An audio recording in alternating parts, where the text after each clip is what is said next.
We're good to go? Okay. Well, I know you've got.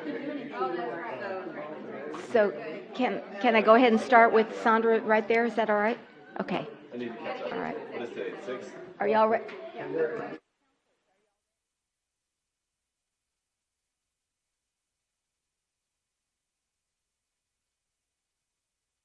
Mr. Martinez, we're ready to go. Okay. Have everybody sit down. Everybody sit down. There we go. Great. Good evening, and welcome to the City of Leon Valley City Council regular meeting. Today's Tuesday, December 6th, 2022, and it's approximately 6 p.m. And as you can see, we do have a full quorum. All council members are present. I've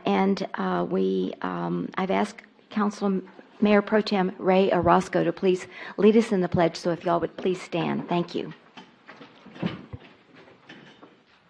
I pledge allegiance to the flag of the United States of America and to the republic for which it stands, one nation, under God, indivisible, with liberty and justice for all. Thank you. Yes, ma'am. All right. Agenda item number 2, the City Council shall meet in executive session to discuss the following. We do have 2 items tonight. The first one is to, pursuant to Texas Government Code Chapter 551, Section 551.071, consultation with counsel on legal matters to receive legal advice regarding the lease agreement between Ms. Banya Arteaga and the City of Leon Valley. And the second item is Section 551.071, consultation with the attorney regarding pending or contemplated litigation or settlement offer or on a matter in which the duty of the attorney to the governmental body under the Texas Disciplinary Rules of Professional Conduct of the State Bar of Texas clearly conflicts with the Texas Open Meetings Act. R.E. City of Leon Valley versus 5622 Equity DE LLC, a Delaware limited liability company, DBA Vista Del Rey Apartments, located at 5622 Evers Road. And so we'll try to be back as soon as we can. Usually we just have one executive session, but we have 2, so we'll do our best to get back as soon as we can. So at this time, at 6:02, we will move to executive session and stand in recess. Thank you.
All right, where is everyone?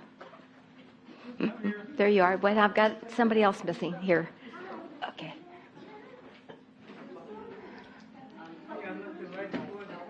You know what? We've got a quorum, so let's go ahead and start. We are back from executive session at approximately 6:48.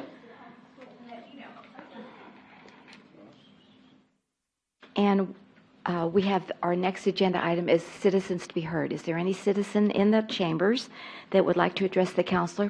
Council, please come forward, state your name and where you reside, and you have up to 3 minutes. Good evening and welcome, Ms. Valdez. Good to see you. Thank you. My name is Elaine Valdez, and I live in Pavona Place. At your last meeting, you approved a plan to eventually have all of our city facilities and services comply with the federal government mandate to meet ADA standards. This ADA transition plan was supposed to have been done 30 years ago, but I applaud you now for addressing this issue and setting a 10-year time goal to remove those barriers that will be the most complex and expensive to correct. My questions now are, is this 10-year goal when the city will begin to work on removing the barriers, or is the 10-year goal for when the projects will be completed? Also, have you identified who will be making the schedule to achieve compliance and who will be the official responsible for the implementation of the plan? Some of you in this room are baby boomers. In 10 years, you may appreciate a barrier-free, easy access into the Public Works building and the amenities at our parks, library annex, and pool. Removing barriers ensures that our older generation is integrated into the community and can participate fully. ADA standards are not just for those using a wheelchair. Persons with disabilities have traditionally been a marginalized group. Let us all work to create a welcoming, barrier-free city because it's the right thing to do. Let us put our City of Leon Valley vision statement into action. For social equity, the vision statement says the city will promote a superior quality of life by responding to the residents in a fair and prompt manner by providing outstanding public safety services, high-quality educational, historical, cultural, and recreational amenities. As a member of the Park Commission, I support your transition plan, and I'm offering to be a resource to those involved in making the transition plan come to fruition, hopefully in less than 10 years. Thank you. Thank you very much. Appreciate those comments. All right. Yes. Can I make a statement? Fact? A fact statement? Okay, go ahead. We have already started a few years ago by upgrading the sidewalks and putting the transition at the corners. It was just done in my neighborhood on Seneca. So we have started the process. Okay, thank you. Appreciate that. All right, anyone else? Yes. Good evening and welcome. Good evening. My name is Diana Sarfin, and I've been a resident of Leon Valley for 45 years and own 2 homes here. I was a member of Earthwise Living for 10 years, and the mayor had approached my husband and myself to be a member of the Tree Advisory Board, of which we have been members for 14 years. Unfortunately, we really appreciate the work of our city representative, David Dimmeline, and unfortunately, he was given the task of telling us last Monday that the Park Commission may possibly absorb our Tree Advisory Board. We did not appreciate the way that it was presented. We did not feel at that point that we had a choice.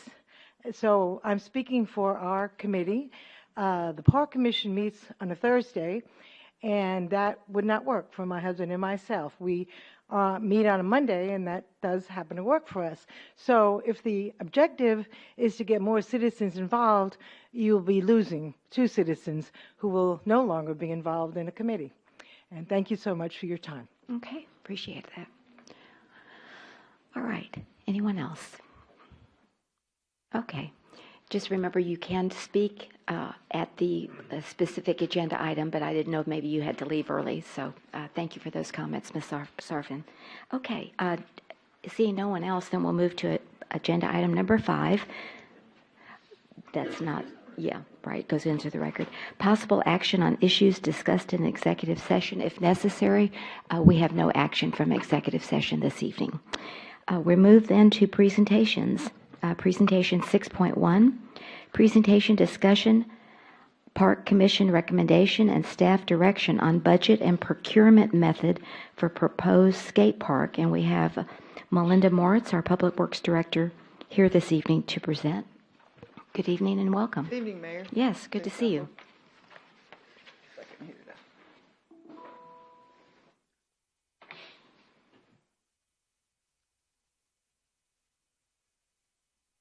I do want to make one note. Yes, please. Item on, as well as the following agenda item that also takes a look at some costs for the park. You want to combine those? And not necessarily combine them. Melinda will provide both the presentations, but I just want you to know that that's coming, because a lot of your questions, I think, are going to come about costs. And so just keep that in mind. Okay.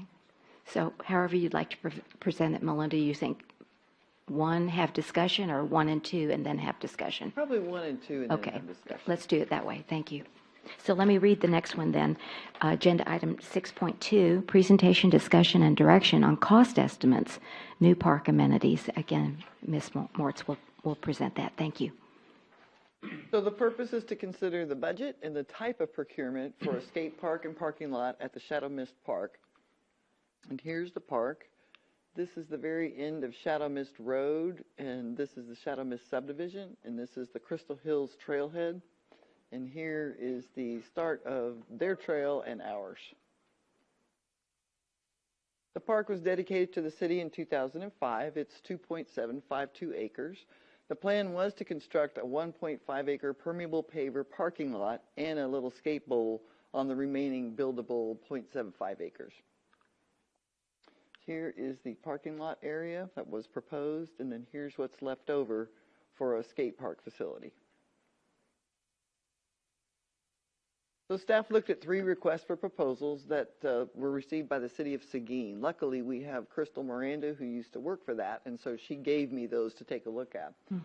Other procurement methods include the purchasing cooperative, RFQs, request for qualifications, concealed bids, or a design bid build process.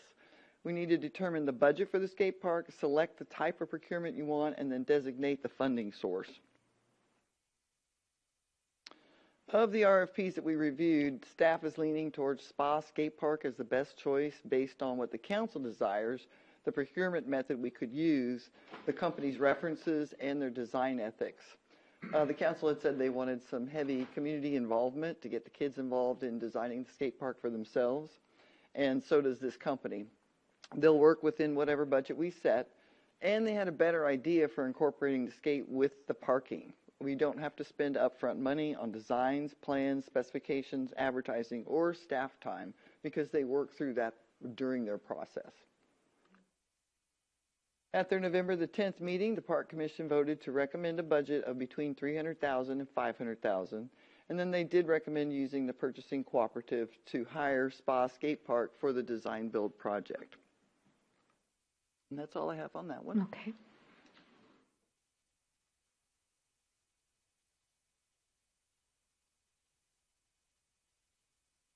I love technology. Don't you? Okay, and then these are some of the other considerations that everyone had. So pool replastering, rock climbing wall, and then pickleball. So for the pool replastering and plumbing, you're looking at about $80,000 each, and that does not include the engineering for it because it is over $20,000. The rock climbing wall was $24,640, and then if you wanted to put a pickleball court at the existing court, either one, it'd be about $50,000, and that does include resurfacing because both courts need to be resurfaced, whether they're kept as tennis courts or made into pickleball courts, and then the restriping and the equipment. So you're looking at a total for those amenities of about $235,000. And this is the mighty Finn. And where would, Melinda, where would that go? Where would you propose that wall go? You've got a volleyball court over there in between the big playground and the tennis courts. That'd be a perfect place for that. Okay. And is there any liability on that if somebody got hurt? Because I know I took my granddaughter to, some party, and it was jumping on trampolines and wall climb and you had to sign a waiver just in case they got hurt. That would be a question for our city manager. Okay. I just was... It would increase our liability insurance, but not by much. Our merry-go-round actually costs us more. Really? Okay. And those kids love that merry-go-round, that's for sure. Okay. All right. Okay. Well, let's open it up for discussion. Council, do you want to give me your feedback? Do you want to hear from the citizens? I was shocked at that price of $300,000 to $500,000. Did that include the parking lot too? No, ma'am. Because you gave us a while back the cost to do the parking lot, and I thought that was like, what, $500,000 too? Wasn't it huge? It's a huge amount of... what that cost was. That was $400,000 or a long time ago. $500,000, I thought. Now, we did buy the pavers and stuff, and we were planning on doing the sidewalk and the driveway approaches in there. So basically what you're looking at is for the grading and for the asphalt in there. So we can save some money in that manner.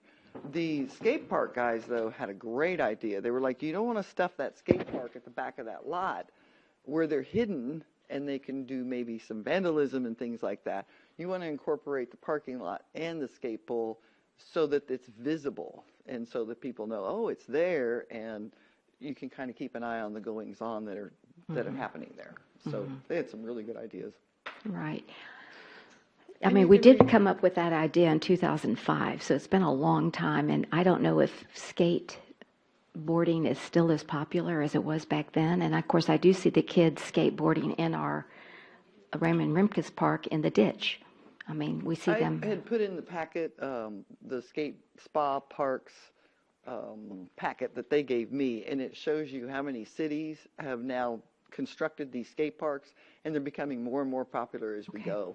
And you can go down to like 175,000, but much less than that, and you're out of the ballpark. And we have 70,000 in the budget. Yes, so that's still a ways away. So budget is a big consideration. Okay. Let me hear from any of the other counselors. Any ideas?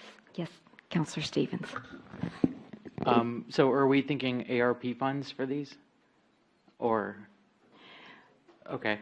I think this is a good idea. I completely agree. I don't know who made that recommendation. I don't think the skate park should be in that back section for a lot of reasons, but crime being one. Visibility will increase people that are going there. I think that we need to make sure we have the skate park before we resurface the parks at Rimkus, because I've heard that the skaters use the tennis courts, and that's probably what's caused some of the damage. So if they have a better place to go to, then they probably won't skate there. But other than that, I kind of support all of these things. I think they're long-term investments that will attract young families. We're diversifying. I would like to see with the rock climbing wall that we place it in a location where there's potential, especially if it's popular, where we could add more walls or boulders or whatever over time if it seems to be popular. But other than that, and then pickleball, obviously, we've heard from citizens. That's the new thing. So maybe we start with doing the park, the Forest Oaks. Resurfacing that one, because I don't think the skaters use that tennis court as much. So I think it's locked too. I think you have to have a key, right, to get into the Forest Oaks tennis court. It has a code, and so yes, it stays locked, and it keeps all the skaters Right. out. All right. Okay. Counselor Hefner. That's interesting. I didn't know that. How would one go about getting the code to that tennis court? Call me. Thank you. One question I had, if we're going to explore restriping, resurfacing a court, I think $50,000 is breathtaking. That's a lot of money. But I think that if we were going to do that, we would want to explore an option that would allow a variety of sports to be played. I know that pickleball and tennis aren't all that different, but you could easily stripe a court to be able to have tennis lines and pickleball lines. That's the cost for Yeah. doing exactly that. For that, okay. And I know at one point there was discussion about also allowing that Forest Oaks tennis court to have a basketball goal as well. Just in terms of flexibility, in terms of what options could be available, I get the idea of locking it, but I think that, is there a sign posted that says, like, for the code, call the Parks Department? It says call Public Works. Okay. Oh, sorry. Okay, Public Works. And then this is not the skate park. This is just other additional amenities apart from the skate park itself. Because the skate park's what, $500K? You 300 to can pick your 500. price. 300 to So 500. between 175,000 and, I mean, you can go up as high Right, as you right, want. right. We are limited by acreage right there. Right. But so, yeah, those were two separate things. That is the price for those specific items. Okay. Okay. If you add those up, that doesn't equal 235. That's 160 because Oh, we for have two two- oh, pools. 100, okay, Yeah, we have gotcha. two pools. Yeah. 160. Counselor Martinez, thank you. Mr. Hefner. Well, I agree with the pool replastering, and we have to do that. So we have we have to take care of that. Pickleball, that $50,000 seems very excessive. I can't see what's the most cost. Resurfacing, and then painting, restriping should be a piece of cake. So I can't see where that's going to be even $25,000, if that much, for the pickleball. That just seems, $50,000 seems very excessive. The surfaces that you have right now have been redone probably 4 or 5 times. It's time to wipe it out and start new. They're getting to the point where, we have glued them back together so many times that it's just time to start with a fresh surface. Kind of like with streets, right? Okay, very good. Counselor Bradshaw and then Counselor Orozco. Go ahead. So, yeah, I like all these ideas. I think they're good for the community, as Councilor Stevens said. For the pickleball, obviously, I think everybody's has a little sticker shock. Yeah. Did we get RFQs for that to come up with the? No, sir, I called the people that actually put them in and just asked for an estimate. Oh, okay. Okay, so I would propose that we go out. I just did a quick Google search, and it looks like in San Antonio there's several companies that do that, but I would obviously go out and for bid and see what would come back and hopefully save some money. But yeah, they do that combination. That if you look online, it's combination pickleball, tennis courts, and basketball courts, and hockey and whatever else you want to put on there, but it just depends. So maybe get some proposals, but I think all these would be welcome in the community. Okay, thank you. Counselor Orozco. Thank you, Mayor. I think that we should prioritize by necessity, and definitely the pool is something that a lot of people use. The pickleball has gotten so popular. What's our liability as far as the city, somebody getting hurt in the skate park or even in the pickleball? I understand the pickleball people getting hurt quite a bit, and ERs have gone up because people get hurt. I don't know the answer to that, but I would think it can be much more than tennis. They fall a lot too. No, I did. But we do have a liability, right? We do have the insurance. We would submit we would let our insurance company know we now have a skate park. They would come out and do. Oh, your microphone. Okay, thank you. So, yes, we would submit to our insurance company. They would come and take a look at our skate park to see how many drop-offs we had and all of that, and they would make an assessment and tell us how much our new insurance rate would be. But yes, we have insurance on all of our park amenities.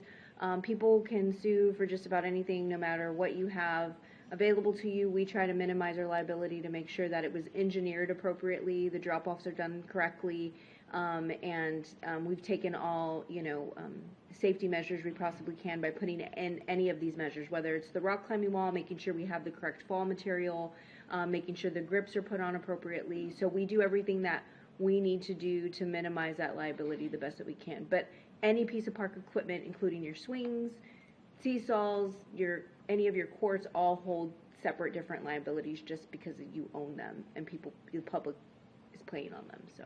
Okay, thank you, Doctor. I like all this, except for the rock climbing wall. 14 feet, it doesn't seem like the kids are going to go very far. Just to get a proposal, I guess, and we go from there. So what I'm hearing is the pool seems to, of course, everybody wants to do the pool, so we'll come back to y'all with a possible budget adjustment. Am I hearing art funds is where y'all want to look and take a look at the money for that? Or would you like to take a look at what you have in reserve? Well, we have 1.6 million left in the art funds, and I don't know if that included did it include the police officer and it did, so that was 1.6 left. I'm wondering if maybe, except for the pool, maybe the rock climbing, the pickleball, and maybe the skate park, take it to the town hall meeting. I know we've got that, and kind of get a consensus from the citizens. I mean, they may be sticker shock too at the $300,000 to $500,000 skate park, and maybe say, hey, let's use that money elsewhere. I don't know. That's just a suggestion that I've been thinking about. So, yes, Councilor Stevens. I have one more question regarding the skate park. The Spa Skate Park, that's the name of the company? Yes, sir. Okay. And I think you had kind of alluded to the fact they will work with citizens.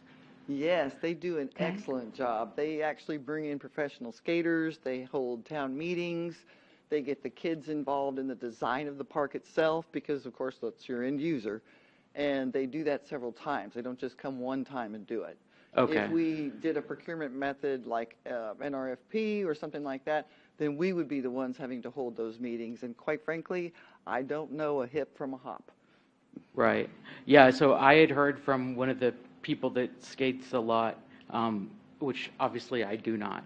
But he had said essentially like he's gone to like practically every skate park in Bexar County, and some of them you can tell are just kind of like a canned design, like somebody just threw some money at a project and kind of just haphazardly laid it out, and like skaters don't go to those places. It's the ones that are methodically like placed where I guess things flow together and stuff. So I think it's very important to get citizen feedback. I do have a little bit of concern with the town hall meeting. I don't think that pulls the demographic that these are intended for, because obviously all of these are, aside from the pool. Well, I know we don't replastering, get the younger people there. And I agree. the pickleball, obviously, which is Families. geared towards kind of all ages. But the rock climbing wall, it's not going to be me that's on that, and the skate park as well. So we aren't pulling that demographic at all, and we're going to take feedback from people that won't participate in those activities probably. Okay, I was going to just say that is this the same company that y'all used in Seguin, Crystal? Because my husband and I stopped at Seguin, and they do have a really awesome skate park. We did make a note of that. I think I took some pictures even. They come and they actually look at your site and design based on your site. They don't, just throw one in. So, Kids actually built it. so they're not going to charge us anything for all of how do they charge They're it? turnkey, they're design build. Okay. And all the workshops are included in their proposal. But do we And have to so- commit to a figure, though, before we go into the process? Yeah, depending on what you want. Okay. So And they went to all of our community events, our farmers market, things like that, and they had boards up and kids actually designed what they wanted to see for their skate park, make it their own, and that's. And how money much was did it cost? Like $387, $375, something. $375. Okay. All right. That's just the skate park, it wasn't the parking lot. Okay. I appreciate, not the parking lot. Yeah, see, we've got the parking lot, too. I had Mr. Bradshaw. Mayor, one more question I forgot. Melinda, you mentioned earlier, and I think we've all seen it, kids skating in the ditch, right? And I brought this up before, if we redo that and make it wider, instead of, okay, I don't skateboard anymore, but I used to when I was younger. And there's a difference between going down a hill like this and then hitting a flat, thing, and especially with rocks. than a nice smooth transition, which is what you want, like in a half pipe or a quarter pipe. And so the idea is if we're going to redo that eventually, if we could make it so it's, most of the time, knock on wood, it's not full of water, right? And so it'd be dual purpose if we made it that kids could skate there and it would funnel water when it rains. But I'm just wondering the location of the skate park, if it was near the parking lot, near the ditch, up in the front, then you could kind of incorporate those two things. Two different places.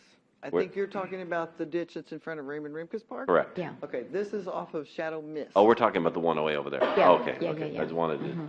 Yeah, that was the dedicated, Okay, with why? Crystal Hills when Park. people were talking about putting it out of sight, out of, in the back, that's where I was confused. Okay, So, all right. okay, so yeah, I know that one over there, Okay. but. Mr. Roscoe, did you have another comment? No. Okay, Mr. Hefner. Yeah, so I think there's a couple of points there, Mr. Bradshaw. I like the idea of making something dual purpose. I think we'd probably want to talk to fire department and see like how quickly water comes when water comes, because do we want people having habits of skating in a flash flood, right? Like could be dangerous.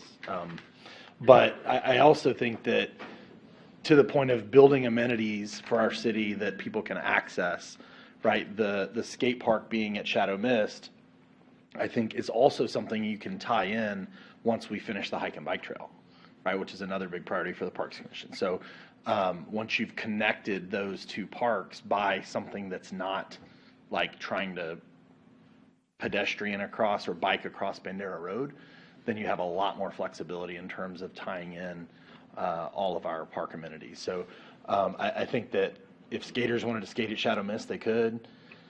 If whether we end up using the drainage ditch as a skate ramp, we could look at that. I think it's outside the box thinking. I like it, but I do think that we should also consider if we're looking at park amenities and ways that we can improve our amenities, prioritizing finishing that hike and bike trail. Okay, thank you. All right, if there are no further comments from the council, are there any comments from our members of our citizens? Yes. Rita Burnside, Judy. Forest Way. I just have one question. Mm-hmm. Does anybody know the median age of our community? What is the average age? 38 or something like that? 37 or 38. The average and the median is not the same. No. Right. The mean is 37. So I think, has that been studied or 10 years, for the last 10 years? Or Yeah, I think that was the 2020 census. Said it was like 37.2 is the average age of our Right. community. So given that, I would stay away from the skateboard, because if that goes out of fashion, and I'm sure it will, not tomorrow, not next year, but perhaps another time, we are left with this concrete mountain range, which will maybe just sit there and disintegrate. But I really like the idea of pickleball, because that's so much easier to build back into a tennis court, maybe. So Yeah. that's my comment. Thank you. Appreciate those. All right. Anyone else? Yes, Ms. Martinez.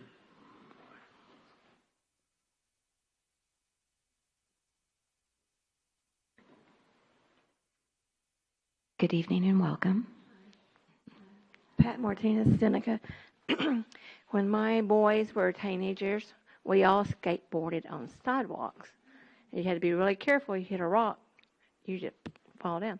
I do know there is a skate park close by, right off Bandera and Gilbo, where HEB is. I think it's Nanny Falcone. And Right. so I don't think it's something that's going to go away, because kids get into that, and there's lots of men that are still doing it. So I don't think it's something that's here today and gone tomorrow, because this is back in the 70s when we were skateboarding, so it's still here.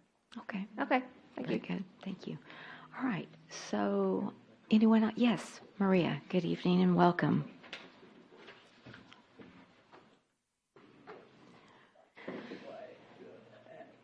Maria Gamboa. Yes. Forest Meadow. I forgot where I live. This is kind of a comment, I guess, but since you're talking about the courts, right? Our court at the park I was walking the other day, I was walking my dog, and I saw this lady go in there with two big dogs. And I told her, I said, I don't think you're supposed to be in there with dogs. So since you're talking about a lock at Forest Oaks, can we have a lock or a sign that prevents them from going in there with that dog? Because you know those big dogs, even though you have all those bags and stuff for people to pick up their mess, people still don't do it. You know, there's times I walk the dog and there's a big lump somewhere, and I was afraid that was going to happen in the tennis court. So that's something I want you to kind Okay, of think all about. right. Well, I'm looking at Melinda. She can put a code over there, maybe. Okay. All right, anyone else? Okay, so the consensus is, by hearing the, okay, oh, you've got another comment, Mr. I just have Stevens. another comment. Okay. And I think, and there's like economic studies on this, but when a community focuses on attracting younger families, generally the government that increases ad valorem tax revenue. It also increases discretionary spending, which stimulates the economy. That all gets poured back into public safety and the economy in general. And so the census data shows, and this is why I think like having things like the rock climbing wall, pickleball also, but in the skate park are important. So 23% of people that live in Leon Valley are under the age of 18 years old. Over the age of 65 is 17%. And Jed had just pointed out Tony Hawk is 54 years old. So it's an interesting, like. Is Tony Hawk a skateboarder? Yeah, so Okay, he's like I a just wanna be famous sure. skateboarder. Yeah. So I didn't know. it's Yeah. an interesting Okay. concept. 54. Obviously, I wish, Okay. you know, but. Excuse me, I'm not, okay. I did He's not maybe know. the greatest skateboarder of all time. Is that right? Oh, gosh, okay. Okay, so I'm gonna loop us back Duh. in. So I'm hearing Okay. that we hear. The plastering of the pools is what I'm hearing, because we have to have pools. So It's just getting hotter by the It's minute. $80,000 each, but engineering is not included in that cost, and so we've gotta go out and see how much it's Okay. gonna cost us. And so I'm hearing ARP funds for the pools. We have to get the pools open for next summer, so we need to get moving on that. Okay.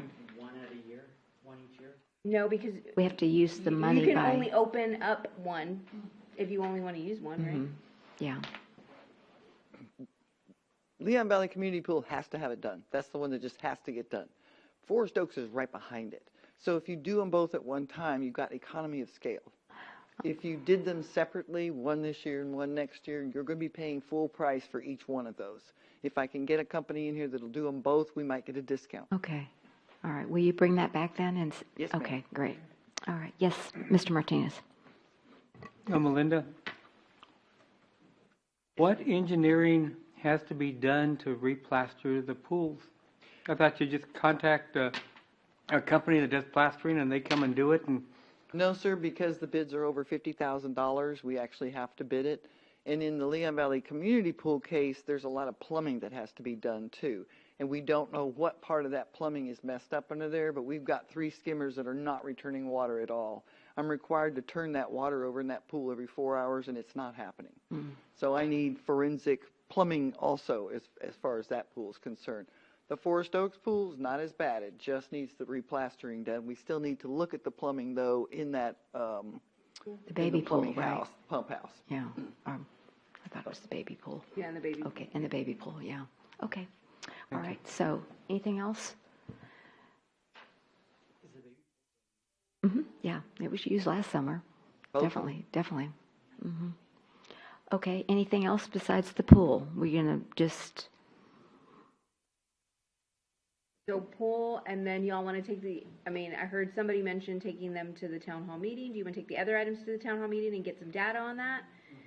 But we can bring back the pool stuff? yeah, I think the pool for sure, don't you think? I agree with you, Mr. Stevens, about wanting to get younger people at the town hall meeting. And we'll talk about that at the next. Yeah, it's on here. Yeah, and so I won't digress. So just go forth with the pools for right now and then put the rest on hold, or RFQs? Can that skate park vendor be at the town hall? Can the skateboard vendor be at the town hall? That would be kind of neat. I could certainly ask them, or if you wanted, I could see if he could come to the next council meeting. Either one, Okay, if they can make okay, either one. that'd be great. All right, wonderful. Okay, Here in pool and skate park, more of a priority than the other 2 items. We can include the other 2 items, like, at your next budget cycle, if that's something y'all want to consider. Or if you want me to start looking at all of them, we can certainly start doing that. But Yeah. I just need to know how you want to pay, what you want to do. Yeah. Okay, well, I'm not a skateboard person. I'd rather have pickleball, but that's okay. We can't have, everybody can't have everything they want, I right? think we should, honestly, I think we should just do all of them, like start getting bids. The skate park, that's the one we probably need to take the slowest, because it's the costliest, but also to try to get that different type of involvement. But pickleball, I've had a lot of citizens come and comment on that, so I think that's valuable to another demographic of the citizenry, so I would say pursue all, or get bids on all of them at least. Yes, ma'am, go ahead. I hate to go out for bids or request for proposals if we're going to turn them down. The reason being, it costs a lot of money to put together one of those. And so if I had some kind of commitment that we were actually going to do it, if you go out for request for proposals or you go out for concealed bids, either one, you either accept one or you deny them all, and then that company has gone to all that work to put together those proposals, and it is costly to them. Okay, so it's costly to the company, not to us. And then Okay. for us, if we have to do engineering on any of them, like the, like the rock climbing wall, I don't know what's all required into getting that put together. So I would suggest that you consider setting a budget for your skate park so that we know exactly how much money we actually want to spend on that. And then either commit to the pools. That one we can go out with right away if that's what y'all desire. And then whether or not you want to do these other two. Okay, I think, you've got that experience, which is valuable. Yes, Mr. Hefner. I think that's a little bit of the tail wagging the dog, right? Like, if we say we're going to have a budget item, right, that's publicly available, and then we go out for bids, companies know exactly how much we have budgeted. And being, in my professional career, being in contracting, government contracting, submitting proposals is a cost of doing business. Like, you want to win new work, you got to submit proposals. So some businesses decide to do that with government. Some businesses decide to stay in the private sector. Like, that's a choice that they make and a cost of doing business. I don't think that we need to telegraph or forecast that we will spend X amount of taxpayer dollars before we ever get a bid or a quote. We typically put in what the cost of the projects are going to be every time we put out a bid. And if we don't do it, forget to do it, the companies call us and they say, how much money do you, because it's not worth their time to do the proposal if it's not going to be in their ballpark. Okay. All right, yes, Mr. Mata, go ahead. Good evening and welcome. Eric Mata, Canterfield. I'm just recalling the process that we went through with capital facilities, which led to nothing, sadly. We sat on some great ideas and went through a long process, and it got us nowhere. So it sounds like there's some differences of opinion on how to move forward with this. Sadly, I think at times we spend so much time discussing stuff and taking it to town halls, and that we don't get much done, unfortunately. I think there's plenty of things here that could benefit this community, and I think sometimes you guys need to move forward with stuff, and stop wasting time. I mean, again, capital facilities was very frustrating. Very frustrating. So let's take some action, guys. Thank you. Okay, yes, Mr. Bradshaw. Yeah, so just one comment, like Councilor Hefner said, I have the same experience at work, right? We send out RFQs all the time for different projects or different things. And yes, suppliers do come back and they say, oh, can you give us a target price, or how much are you, what's your budget? And I tell them, guess, $1, that's my budget, right? We don't tell them a target, because that's really undercutting, it's wasting money if we tell them how much we're willing to spend, because they're going to go right up to that number or just barely below it. So it's best negotiation practices to say, what's your best, give us your best bid for a project. Tell them what we want and give an idea, but you don't tell them the dollar amount. You let them come up with that. That's what their job is, but they know, and then we get the best prices. You know, when things are, if it's already existing, like the trash contract, then they know. But if it's something totally new, the best thing would be to say, we want a skate park. Give us your best estimate that would make it viable for you and for the city. So then when the vendor calls Melinda, what would she say then if they want to? They we're accepting bids. There's no set budget yet. You know, Okay. you don't tell them a number. Okay. That's I know that's not the way it's been in the past, but and if they want to say, well, it's not worth it to us, and okay, too bad, we'll call the other guy. Okay. That's what I would say. And what would you say, Melinda? If you do it that way, then what we need to do is come up with specifications on what we want. So we were going to have to say in our proposal, we have 0.75 acres of land. We want this many quarter pikes. We want this many half pikes. We want this many humps. We want this many bumps. What can you build it for? I am not a designer of skate parks, and so I am not qualified to say that. And what I come up with may not be what the skaters want. And so if you set a ballpark budget saying I want a skate park that's about $175,000 or $200,000, then we can use a purchasing cooperative, or you can still go out for requests for proposals, but at least they'll be able to tell you what they can fit in that budget for that amount on that acreage. I understand, and I get the dilemma. I wouldn't want to say that either. I want 3 of these and 2 of those. I would just say we have 1.75 acres. What would you propose to put there? What makes sense? You're the experts. You tell us what would you put and what does it cost? And if they come in and say, this is going to be $10 million and it's gold-plated ramps, we're going to say, no, that's ridiculous, right? I think they're all going to be something similar in that size. That they know the business better than we do, right? And so if it's a ridiculous bid, then we just say no. Okay, well, Just really quick. yeah, So, because I mean, we need to move on. Because if you want community input and you want this community to tell you what to put there, you're not going to get that with that method. They're going to give you what they think should go there, may not be what fits in the community. You'll get skate park vendors from Washington to California bid on a project like this and give you a $10 million project or a $5 million project. You could have a $5 million project and the council wants to spend $5 million on a skate park, but the $300,000 skate park may be what actually works best for this community and what will actually be used in this community. And so you do want to get community input prior to putting out an RFP because you don't know what the community is going to use. I agree. Mr. Martinez? Well, I agree with Finish Councilor that. Bradshaw. In my profession, a company will send me the floor plan and say, we want you to cable and set up the network for this.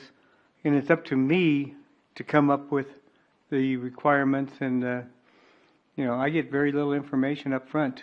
And I have to prepare a bid from that information.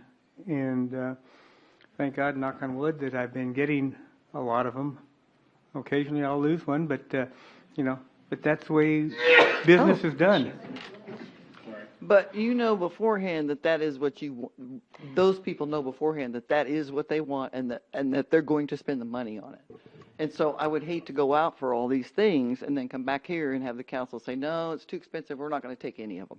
Mm-hmm. And then that wastes the vendor's time. That's the only point I was trying to make. And as far as the skate park. Plus, I think we need citizen input. I really do.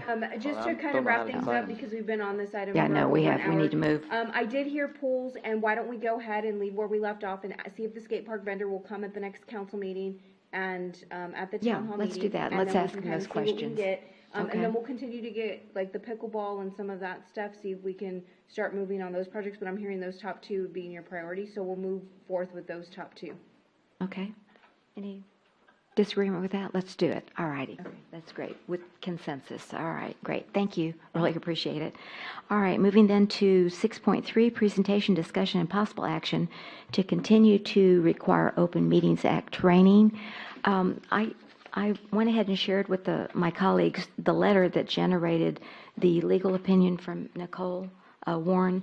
And this was actually my husband was required to take this training because he's on one of the committees. And anyway, so he and I got to talking, and he went through the training, and he said, pointed out that the only open meeting training that is required is deliberative body that has rulemaking or quasi-judicial power.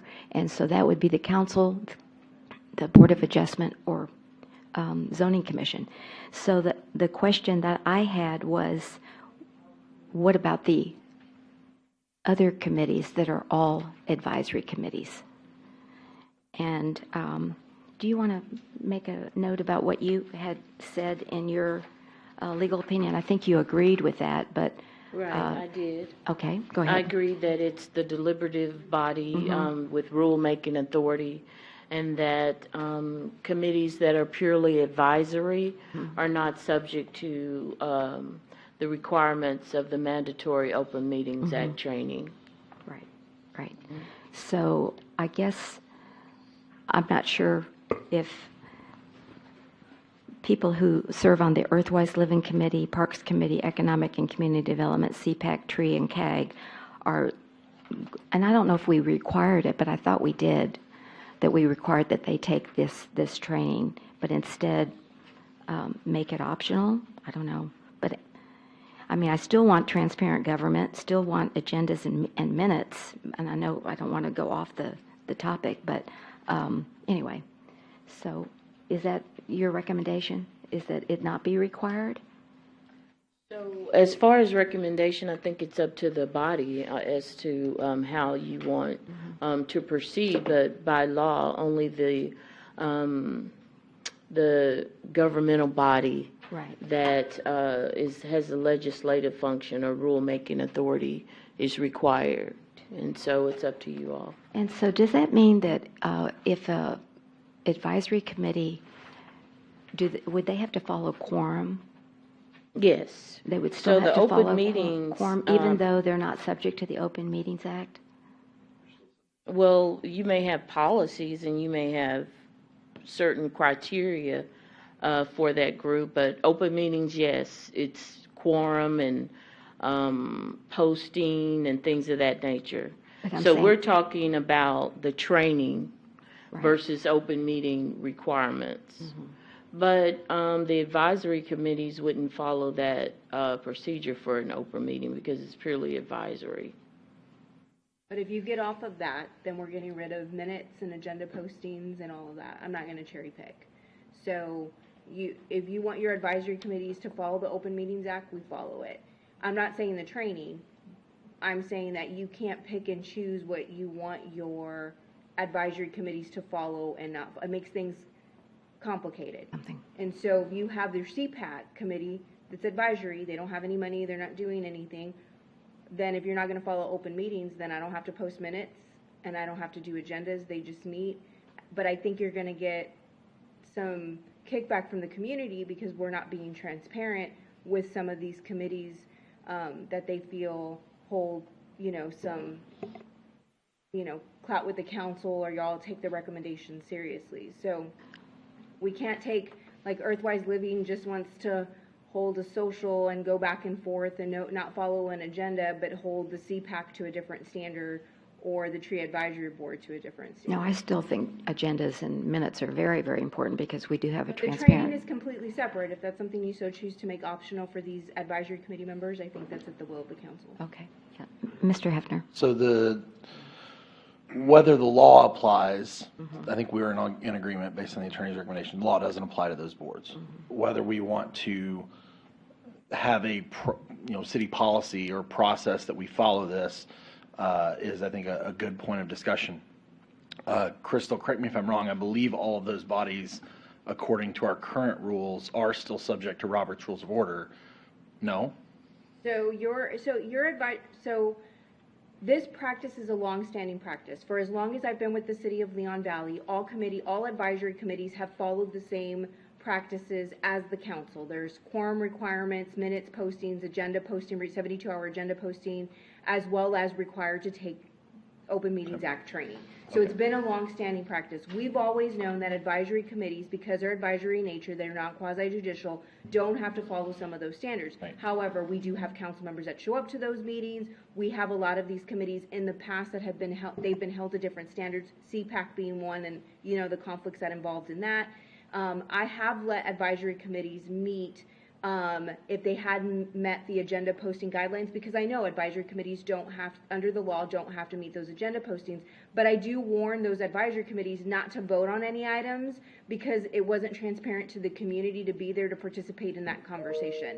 And so we've held these longstanding practices because there are some residents that do find what the Park Commission does very important and their recommendations, and if we don't post those agendas or they don't follow a quorum, I think you would get some citizens that would be upset that they were unaware that the skate park was going to be on the agenda or those things were going to be discussed. Yeah, so I think that to that point, I think in the mayor's letter, you know, where we said, or where the mayor said that the city could potentially save substantial staff time on advisory board meetings as well as board member time.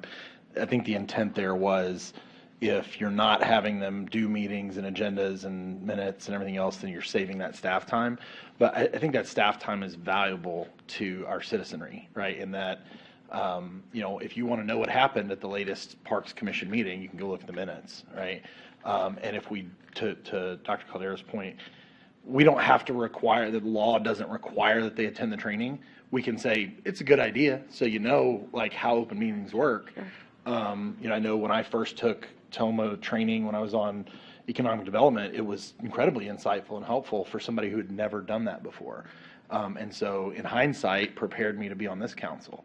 So I think that as we think about citizen involvement and preparation, and, you know, a lot of these advisory board meetings are places where involved citizens go to get started in their civic engagement, and that might be a future council member we have there. So I don't think it's a bad practice to make it available to them, and then have them in the habit of running their meetings similar to how we would in an open meeting. And I think it just helps staff be consistent in terms of how they're handling every meeting. Well, I just would not want that to be a requirement for a person to stay on that committee. You know, if they haven't taken the training, then they're kicked off or something.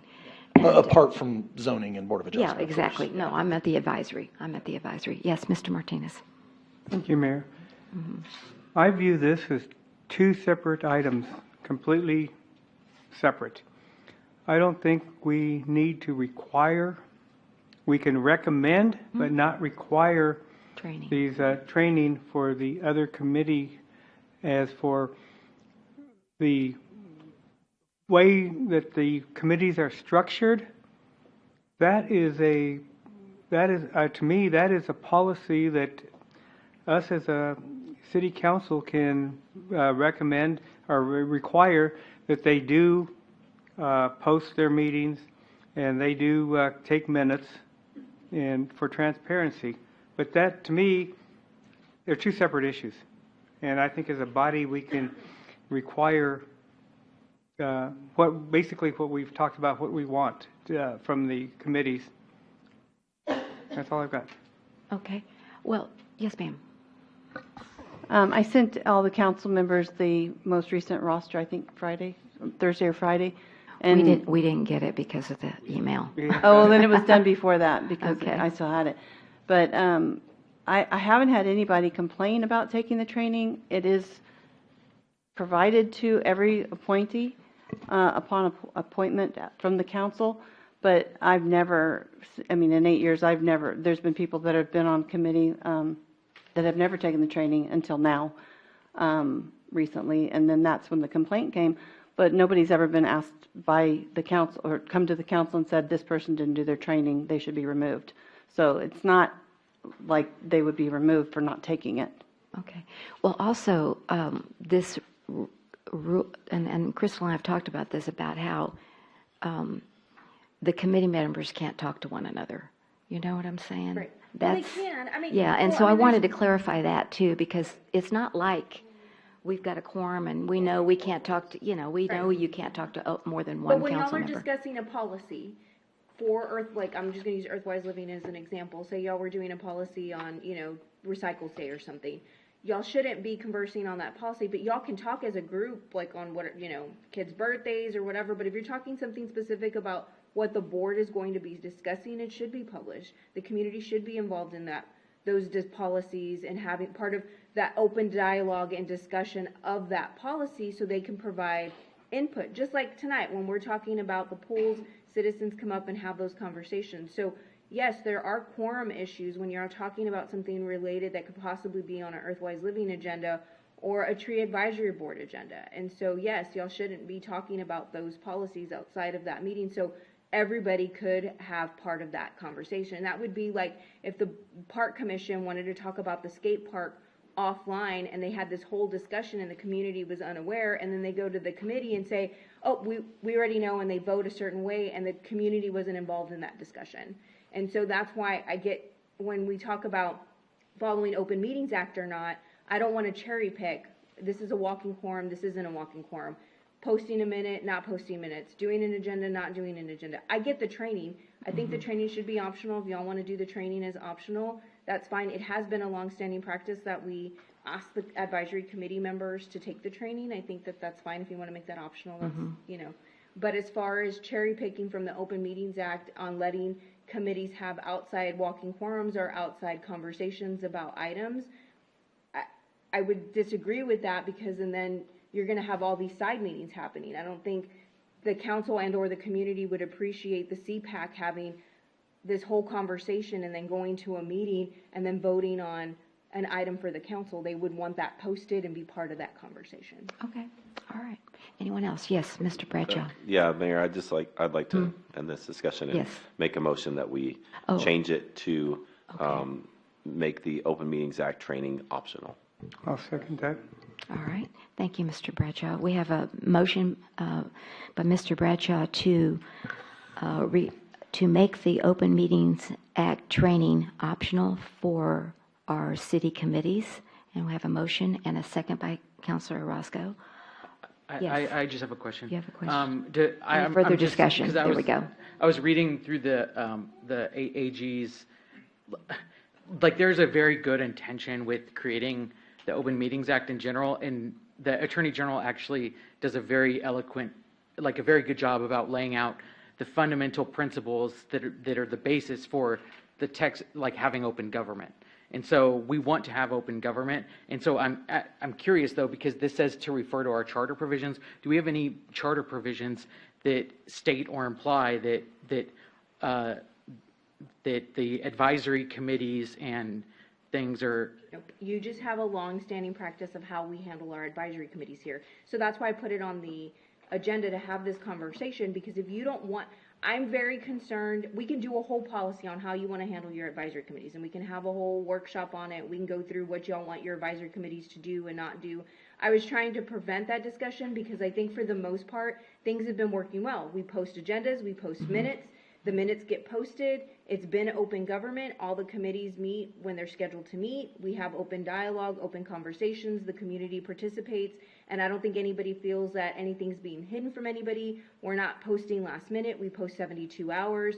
So anybody that wants to be involved in any of the committees has been working well. The only thing that came up in question, and that's why the agenda item was written that way, was training, whether or not to make training optional. And so this conversation should have really been towards training. However, when we talk about the open meetings, the conversation came up whether or not the committee, like if walking quorum exists, like if they're talking about a tree policy and they have this email going and there's just all this discussion because they're providing amendments to Melinda on a tree policy, and that's happening really behind closed doors because it's happening in an email conversation and doesn't happen in an open meeting, and they get to this open meeting and say, oh, we already sent our amendments, we approve it, send it to council, and the community was unaware of why they made those changes because that all happened in an email conversation. You know, that shouldn't be happening. That should be happening in an open meeting. Okay, hang on just a sec. Are you finished? And then I'll let you talk. So Go ahead. I think this, so if you read the AG's handbook, there are some good quotes in here about how if you are a committee that is subject to the act, you are subject to the act, right. period, and in all parts of the act. And so if they're, either the committees are subject to the act or they are not. And if they are subject to the act, then they have to be all in. And I think we should require training for them, and because they need to know. if we aren't, then there's no purpose in posting agendas. Frankly, there's no purpose of us as a city council taking any of the committees seriously, in my opinion, because what they're doing and conducting is not public business. It's a committee business that can be done behind closed doors, where there can be a group of people that are discussing this outside of the view of the public. And so I think we need to decide if these committee meetings, so we're thinking like, the Citizens Police Advisory Committee, the Tree Advisory Board. the Tree Advisory Board, Park Commission. yeah, the Park Commission even. So either they are public meetings and they're open to the public and they're subject to the act, and perhaps this should have been in our charter, or they are not. And then in that case, we don't take them seriously. We don't post their agendas. We don't send staff members. Like there's no purpose to. That was my point. I said we either follow it or we don't. I don't want to cherry pick. So that's why I'm looking for direction. But the agenda item was focused on training. On training. Okay. Yeah, so I think the important Mr. distinction. Hebner, go ahead. Thank you, Mayor. I think the important distinction is that these other entities are not rulemaking or quasi-governmental, so they're advisory. I think that we can, as a practice, say your meeting should be open and transparent, should be posted agendas. I think that if work happens behind the scenes, the work product is still some recommendation, some vote at a scheduled meeting that says this now has to go to the rulemaking body, which is us. So the opportunity for the public to be involved is both they can show up to a committee meeting where that item is being voted on to make a recommendation, but also they can come to a council meeting when that item is being discussed. And our committees and our community volunteers provide a valuable level of input for their interests. And so if the AG doesn't require non-rulemaking or quasi-governmental bodies to be subject to the act, then I think that I don't see it as cherry picking to say you have to have an open meeting, you have to publish an agenda, you have to publish minutes, but that maybe we're not super critical about a walking quorum, right? Or an email exchange, right? Email exchange is still a record, right? So if they're emailing about something that's going on with the tree advisory, board, but it's not subject to open records requests in that case. Right. So you're again, this is the reason I don't like cherry picking off of that, because if you have a committee that's so you may feel okay with the tree policy, but would you be okay if the Citizens Police Advisory Committee, the way it was set up, the way it was before, and they were making the recommendations for red light cameras on agreements and doing all that, having all of these side meetings, and then coming to council, giving a 3-slide show presentation, and then the council voting on it, you would not, and all of those conversations happened behind closed doors, you would not have been in favor of that happening. And so it depends on the item. You may not care too much that it's a tree policy, but you may care very much if it was a red light camera agreement that the CPAC was discussing. And so your suggestion, though, is coming back to the agenda item that we have an item on the table for, is you're suggesting that if we make training optional, then you couldn't hold a committee member accountable to following the act if that was the policy that our city chose for handling those what meetings. I'm saying is you can make you can make the training optional.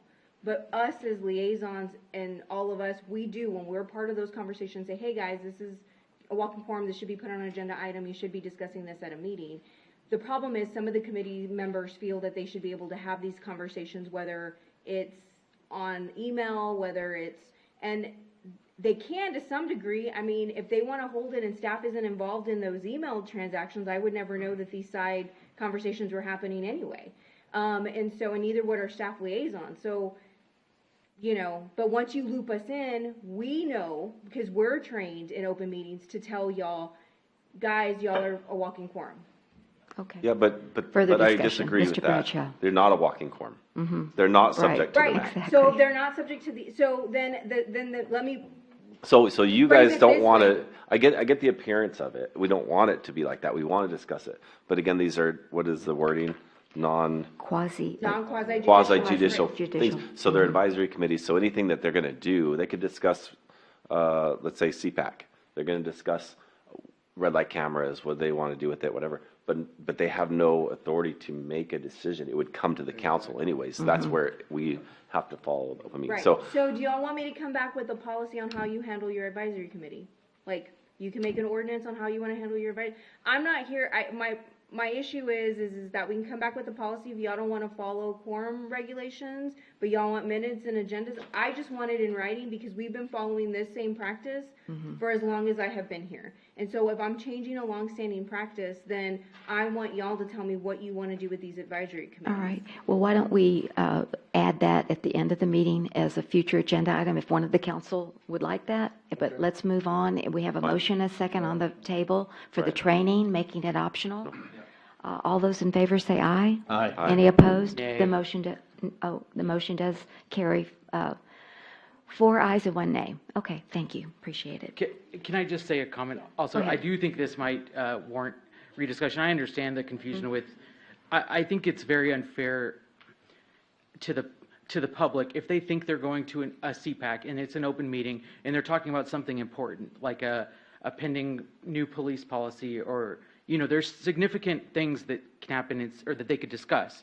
And the reality is, they're going to an open meeting because it's posted, or they think it's an open meeting, but the reality is it's not an open meeting, because then CPAC can go behind closed doors and further discuss the issue at nauseum. So that, I just, I don't know. I think we might want to revisit this in the well, future. let's add it as a future agenda item if y'all would like to discuss it. Let's do it that way. Can we move on, Mr. Martinez, or you have a burning comment? Okay, go ahead. We're not going to get out of here at 8:30 tonight, y'all. I Okay. agree, I partially agree with Councilor Stevens, but if we had a policy on committees that says you will post, you will do this, you will do this, that'll solve the problem. Okay. All right, very good. So let's move on to agenda item 6.4, presentation, discussion, and possible action on town hall meeting topics.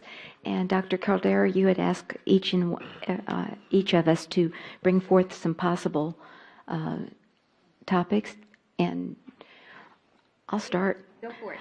I mean, I lost water last week. We had no water for about, a day and a half, I think. I don't know, but that, and then the next day, Dr. Caldera says, then there was a whole section of Leon Valley didn't have electricity. So I think we need to have a topic on emergency preparedness. Emergency preparedness Yes. on what, though? Tornado, earthquake, Just no water? on What do you- loss of water and Winter storm. electricity. Those two things, loss of Water, water and electricity. What do you do? And my neighbor, Rita, wherever she is, there she is, she had a water cistern or something that she used, and I'm a rain barrel. I mean, I thought, wow, that's really cool. I mean, she could flush her toilets. We couldn't, okay? I mean, it wasn't pretty. And so, I don't know. I wasn't prepared. 3 what? 3 barrels. 3 barrels, okay. So, yeah, that's right. So I don't know. I mean, that's just one topic. And then spending of the ARP funding. I just, and I think Dr. Caldera and we met with Justin Rodriguez, the commissioner, and they have a whole heck of a lot more money than we do. But they did it in areas. They took the $1.6 million and they said, okay, we're going to dedicate X number of dollars to mental health, public health, whatever. And we could possibly look at it that way. Quality of life issues, which is the skate park, the, pools, whatever. And then another portion to, I don't know, whatever. So possible spending for art funds. We're going to give a presentation, an update on Bandera Road. Yes. The Leon Valley Historical Society wants to provide an update. And- Water and electricity emergency preparedness. Anything else from Well, any I of the other thought, council members? Mr. Stevens, didn't you say last time that you wanted the state of the city report? Oh, the annual report. I'll give an update. Or I have didn't you my want city that? manager's update Yeah. and under my city because I give y'all an update. Oh, okay. So I'll provide it under that point. All right, so that's it. What is the date for this again? It's the last Saturday in January. I think it's January 27th? 28th. 28th, okay, from 8:30 to 12:30, Roughly. roughly. Mm-hmm. Crystal, could you repeat the items you said that you had already? Oh. Sure. It is water and electricity emergency preparedness, the Leon Valley Historical Society update, ARP funding solutions, and then Bandera Road update, and then my city manager. I do a city And the manager Historical update. Society. Yeah, I have that. I gave her that. Okay. All right. Any other possible topics that y'all would like citizen input on? and what I talked to Dr. Caldera, I'm like you, Mr. Stevens. I want to get the young people involved. And what I came up with, but I don't think we can do it, and that is provide babysitting. So I don't know how we're going to do that. Babysitting. So She thinks people- if we provide babysitting that we'll we get get more younger people I- there. I don't Like think so. weights. I wouldn't leave my kid with somebody. You wouldn't? Oh. I wouldn't. I You brought wouldn't? my 6-month-old to the meeting the first time I came to town hall meeting, so. You brought the 6-month-old? Abigail was 6 months old. Well, I know, but she was 6 months but we can't She was in a bring. stroller. I know, and that's fine. The Mausers used to bring their Yeah, kids. yeah, but I mean, when you have multiple children and they're, you can't. There's just some liability issues. I mean, I would have to make But sure how do we backgrounds- get the young people? Can we live stream the town hall meeting? Live stream. We've live streamed the last 2 years. Oh, okay, so I don't know. What do y'all think? I think the topics aren't appealing to young people, to be honest. I think, Okay. like, and I think maybe the time of day also, like, we aren't meeting them at where they are. I don't think Saturday morning is a good time for young families, especially. I will tell you, the census data shows that our young population is growing, and so it's something to be aware of. Well, what date would you suggest if it's not a Saturday morning? Because I- everybody's working. I mean, I would say like maybe a Sunday afternoon. And again, it's like trial and error. So maybe try some things out and see if it works or not. Maybe like a Sunday afternoon, like at 3 or, I mean, Well, my colleagues might have a feeling on That this. has I been know when brought I- up in the past, that Saturday morning was not a good time. I think it was Liz Malloy always said that. So Right. I don't know, maybe so we young should try. families have Maybe we should try practices, something different. baseball Yeah. practice. All the clubs and stuff are always on Saturday mornings. And yeah, Try Saturday afternoon. I don't think Saturday afternoon's a good time. I mean, I just think when you monopolize somebody, I know as a parent, when your weekends are very valued time, right, to go run and do errands, especially if you're working parents, and so for young families just to give up their any point of their Saturday or any point of their Sunday is hard for them. I mean, they have church in the morning. They do. I mean, I'm saying church on Sunday morning, but a lot of families do church or some sort of religious activity on Sunday morning, and then they go to lunch and downtime and getting ready for the school week. I mean Monday. So I agree. The topics also, I think, like Okay. We like have the to jazz topics up that our we've topics. like so emergency preparedness. Although I do think there's some area for improvement. Yeah. I don't think that's a topic that the young people are gonna. Okay, well, it's just a suggestion. We're having an open dialogue here. Mr. Martinez and then Mr. Hefner. Go ahead. I'm just thinking out of the box. We've had people in the past want an evening meeting. Some people want a morning meeting. So what's wrong with having, let's say, a Thursday or Friday evening meeting and a Saturday morning meeting? Have two different meetings and let more people come to Or them. how about just a neighborhood survey? If you're looking at just getting citizen input on a specific topic, I know younger families are probably more willing to check a few boxes than monopolize their time on the weekend. But I mean, you would have to it'd have to be a short survey. If it's looking at pool amenities or park amenities, you have to keep it kind of narrow. I know if it's 3 pages long, like the bond, I'm not going to fill that out. But if it's a postcard with a couple of boxes or prioritizing or maybe just straight asking them outright, what are your interests? What would you like the city government to participate in? And taking an age census, maybe you'd get what topics would interest your younger community. Okay. Mr. Hefner, thank you. Yeah, I think I want to rein this back in. I think Yeah. engaging younger citizens is a broader topic than just the town hall. I think it's something we should be doing on a regular basis. Yeah. On the topic of whether we have an evening meeting or a weekend meeting. We have evening meetings twice a month, Yeah. right? And we So have they our- have the we opportunity have to our- come. I think, Crystal has done a great job of many of our events and communications and social media. Young people live on social media. right? So like we talk a lot about this digital divide. Well, if we want to engage young people, we need to be on social media and speaking to them in relevant ways, right? Like things like a skate park, things like park amenities. Those are going to be things that young families are interested in and we can promote. But just building awareness of our social media channels. Again, completely separate agenda topic from the town hall, which is the topic that we're on. And I don't have Well, any, you don't have a I don't topic? Huh? You don't have any suggested topics for the town hall? I think the ones that have been discussed are fine. I don't have any additional topics to add. All right, anyone on this side? All right, how about from our citizens in the chamber? Any ideas? Time, topics, time, I don't know. Thinking outside the box? Tina Jason, Forest Oaks. Good evening, and welcome. Good evening. I agree with Jed.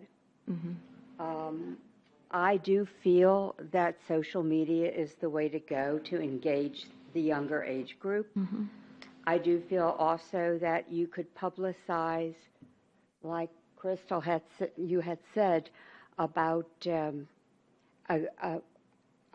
forum to where they could check boxes. Instead of a postcard, put it in the Lion's Roar with a link to a website where they can go.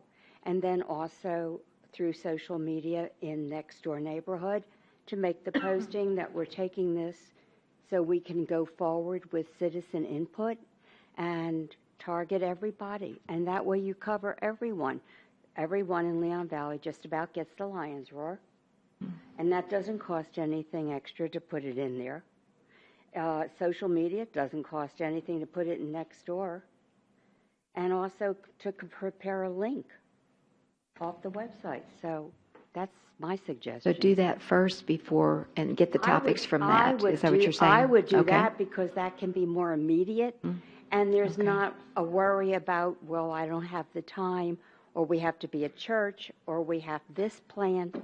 There's nothing. I mean, you have a set time schedule of, say, 3 weeks, that during this time, it starts now and it ends then. Okay. And just do it that way. All right. Okay. Anyone agree, disagree? What do you think? Councilor Yeah, I don't Bradshaw? think she was saying put a thing in the Lions Roar. Well, the a Lions survey. Roar's already gone out. No, for the next, I'm saying, she's yeah. not saying to put that in there for, correct me if I'm wrong, for topics for the town hall. Oh. She's talking about if you have pool questions or whatever Okay, for surveys, you put those anything. in it. Gotcha. Yeah. All right. I thought it was also for the topics. Okay. Yes. Councilor Sorry. Hutner. Okay. Excuse me. Sorry. Go I ahead. did have a topic came Oh, to you mind. did? All right. I mentioned it earlier, the hiking bike trail. Hiking bike I trail. think that's the last several years. It's been responded well in terms of getting an update on our status. I know we're about to break ground on phase 1. We've got engineering coming this year on phase 2. I think that the citizens would appreciate Okay, an so the update. hike and bike. Okay. Maria, come on up. Mr. Stevens, while Ms. Gambo is coming up, what do you want to say? So Jed had mentioned this. If we want to hit the lower demographic, I would suggest, like Crystal's doing an excellent job with social media, but you can really, if you've seen my Facebook round campaign time, you can get a lot of impressions, a lot of clicks with a small amount of money in Leon Valley and geofence it, and then you get all of the demographic breakdown of the people that view it, the people that click it, people that interact with it. You get so much data. But if we like put out a question, for example, what's one of a skate park? Who's interested in like, are you interested in participating in a group for the skate park? You know, or giving input, or giving input. Or maybe just short little survey questions. I think it would go a long ways. But again, in order to get audience on Facebook, you have to pay. Like, there's no way really around it. So. Okay. All right. Ms. Maria Ms. Gamboa, Forest Gamboa. Meadow. Yes. I'm thinking that, like, our street has been for a long time the older generation, right? But recently we're getting younger people moving in, like next door to me, yeah. well, they're not really college kids, but kind of out of college kids. And I would guess there's like at least 4 new families like that. And I'm thinking that, like, my neighbor, I remember one time when we were voting, she came to me and she said, you know, I've seen all these signs and I saw signs that I don't like, and I see signs I like. What do you think? And so she asked me, and I said, well, this is how I'm going to vote, but it's, you know, entirely up to you. So I'm thinking that I don't think we get many council people that ever come down our street to say, hi, you know, I'm Councilman so-and-so. So I'm thinking that a way to reach them is to kind of target them, kind of like a survey, like stopping by and talking to them like, I'm there, so I can tell you they're new, and they're new, and they're young, and they're old. And then I think if they have that personal touch of somebody coming and saying to them, look, I'm part of the council, and we're looking for young people, young adults to come join us and stuff, maybe that would be one way to work it, because I think human touch is very important. A door-to-door campaign to build community. Okay. All right. All right, I got the topics, and I'll get you a draft agenda. All right. Very good. All right. Moving then to announcements by the mayor and council. I'll be very brief. I think most of us were. Yes, Mr. Martinez, did you have something? I'd like to have a point of privilege, please. Okay. Would it be possible to move 10-5 up right away? Abanya from Chacha's is waiting, and she needs to get back to work. So could we, it's just in reference to the sign. Should take just a couple minutes. All right. Is that a motion? Do I have a second? Make a motion. All right. So we have a motion by Mr. Martinez and a second by Mr. Bradshaw to move 10.5 now before we continue with the rest of the agenda. All those in favor say aye. Aye. Any opposed? The motion does carry. Moving then to a regular agenda 10.5, presentation, discussion, and possible action to fund an outside sign, Chacha's New Gen Cafe, as an economic development project not to exceed $4,000. Dr. Caldera, if you'll continue, please. Thank you. Yes, so Banya's Cafe is looking at wanting a $4,000 sign to be located off of Evers Road. She went to the Economic Development Advisory Board. They recommended approval based on the council extending Ms. Banya's lease. I included a sample sign picture in the packet. It's not in the PowerPoint. She provided it in hand that night at the Economic Development Advisory Committee. It's a drawing of basically a monument sign that would face on Evers Road, and I would recommend a two-face sign based going back and forth on Evers Road. So it's $4,000 that she's requesting this evening. Okay. I'll open it up for council. Mayor, I think we discussed the lease extension during executive session, and I believe the consensus of the council at that time was to table this item until we get resolution on the lease extension. I don't want to speak for my colleagues, but I think that would be my motion, would be to table this item until we get resolution on the lease extension. And do I have a second? I'll second. All right. We have a motion by Councilor Hefner and a second by Councilor Stevens to table agenda item 10.5 until the lease agreement issues are resolved. Any further discussion? All those in favor say aye. Aye. Any opposed? The motion carries 4 ayes and 1 no. Okay. All right. So, and I believe Dr. Caldera will be following back up with you, Banya. Thank you. I do appreciate that. All right. Then moving back then to the announcements by the mayor and council, I just wanted to thank the councils, the staff, and John Marshall Band, Pat Neff, Leon Valley Elementary, the choir, all of the sponsors for the excellent Christmas tree lighting ceremony last night. I had the privilege of actually watching the Public Works, where's Melinda, I guess it was during the early voting, and I mean, they were painstakingly wrapping those lights around the trees. I mean, it's just incredible to see the outcome of their efforts, and so thanks to everyone, and it's beautiful. And I think somebody just said on the dais that they saw somebody at 1 o'clock last night, or 10:30, or people are going by all the time to look at the lights. So thank you all for that. And then excellent breakfast with Santa. Thank you, Regina, for your efforts as well. And I hope everyone had a wonderful holiday, Thanksgiving. It seems like it was so long ago, and we're ready to take on Christmas. So, all righty. But thank you. That was all I had. So, Mr. Martinez, would you like to start on announcements this evening? Thank you. I'm here for the Christmas spirit, everybody. And I do have to say, last night's event was fantastic. After the ceremony, we went to Chacha's for dinner, and when we came out, I saw, just like they said earlier, I saw people in the park looking at the lights and stuff. And I know last year and previous years, for the next month, you drive by there at midnight, and you're going to see cars driving around there and looking at the lights. So, fantastic work, Public Works. Okay, thank you. You're welcome. Mr. Stevens, you're next. Hi. So I also wanted to compliment the Public Works for doing the great light job, like always. I like how there's always like a little bit more. It's kind of cool. And also compliment all the staff that were involved and any of the volunteers with the Breakfast with Santa this last Saturday. And that being said, there are two important birthdays. One of the birthdays we already had a big party on, a citywide party last Saturday on the 3rd. Breakfast with Santa was also the mayor's birthday party. And so I'd like to say happy birthday to her, and we can sing in a sec. And then on the 13th of this month, Councilman Orozco is turning 30. The 14th.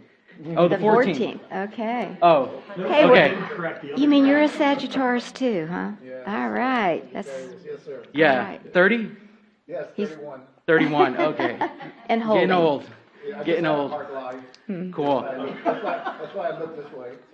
All right, cool. Yes. Okay, well, if y'all- you're 31, I'm 29. Okay. 29. Just teasing. So if y'all would like to join me or whoever in singing happy birthday to Mayor Riley and Ray Orozco, Well, thank you. that would Really be appreciate great. that. Oh my Are we ready? Oh, there we go. That's Mr. Happy birthday to you.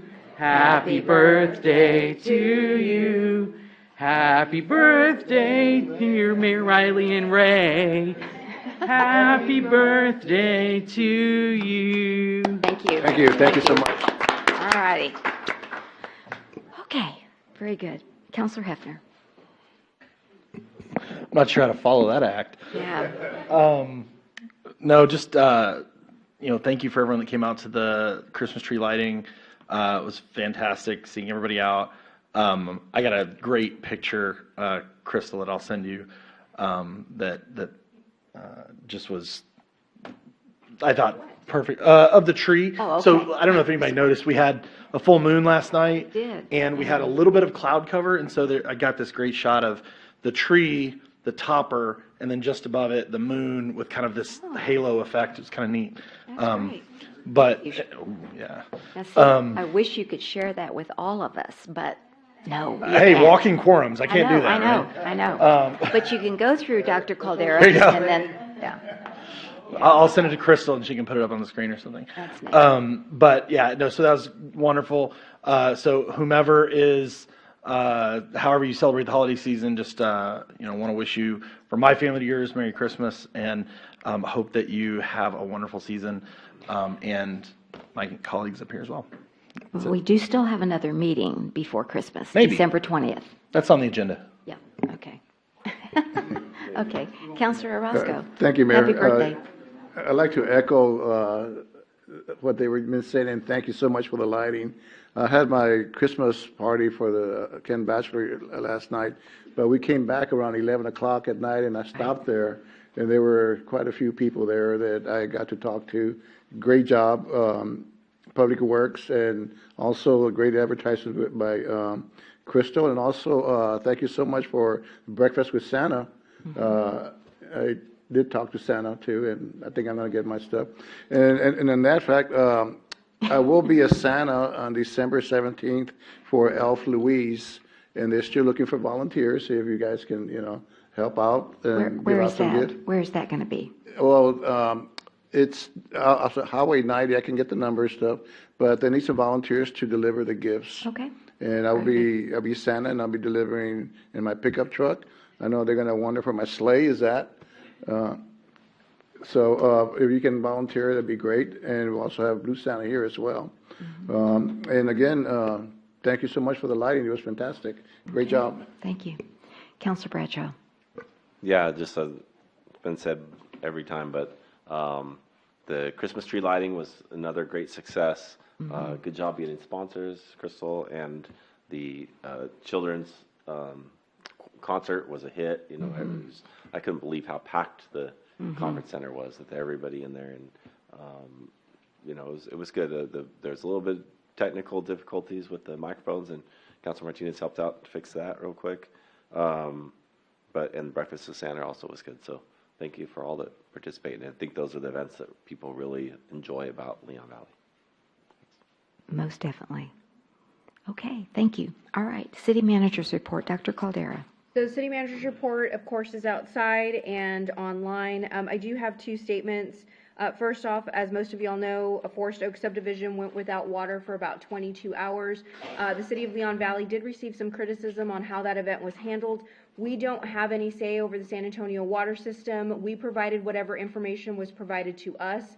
We were able to get water, actually Crystal Miranda was able to get water donated by HEB to the city in order to provide some water to the community. And so we did that even though it wasn't our water system that was going without outage. I still at this time don't know how many people went without water during that time frame. We know it was larger than 41 residents, but we are scheduled to have a meeting with SAWS. But again, the city of Leon Valley doesn't have any control over the San Antonio water system, nor can I provide you information I don't have. The second thing is we did go without email service. If y'all been watching the news or been following the paper, Rackspace, it was a worldwide outage, and so they've had a breach, and so we are going to Microsoft 365. This was already a planned schedule change we already had. We have now moved that timeline up. We have to manually move everybody over, so I'm asking the residents to please be patient with us. Most of the department heads and most of the staff do have access to email already. A lot of the elected officials are getting moved over this evening. Any email that was sent to any City of Leon Valley staff from the 2nd through the 4th is lost. We will not be able to recover those emails, so if you've tried to email any City of Leon Valley employee and are expecting a response, we're asking you to please resend that email. We will not have access to those emails that were sent roughly between the 2nd through the 4th, and so if you could please resend. And that is it. Thank you. Really appreciate that. I do have a question. Yes, you sure do. Dr. Cordell, will we be sending to HEB a thank you letter from the mayor or from yourself? Yeah, normally we do send a thank you note to them. They do donate for various occasions, and so we will send a thank you note. All right, thank you. All right, moving to the consent agenda, 9.1 through 9.6. Is there any council member that would like to remove a consent agenda item for discussion? Seeing no one, may I have a motion and second to approve? I so move. Second. All right, we have a motion by Councilor Orozco and a second by Councilor Hefner to approve the consent agenda item 9.1 through 9.6 as presented. Any further discussion? All those in favor say aye. Aye. Any opposed? The motion does carry. Then moving then to regular agenda item 10.1, presentation and discussion on an ordinance amending the Leon Valley Code of Ordinances, Chapter 1, General Provisions, Article 1.06, Boards, Commissions, and Committee, Section 1.06.002, Tree Advisory Board, Subsection A, Subsection B, and Subsection C to dissolve the Tree Advisory Board and assign those duties to the Park Commission.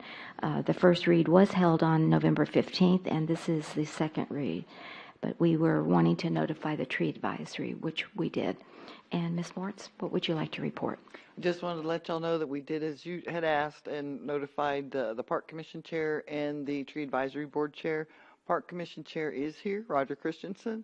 The Tree Advisory Board Chairman was unable to attend tonight, as was the Vice Chair, but you've heard from a member of their committee as well. So, okay.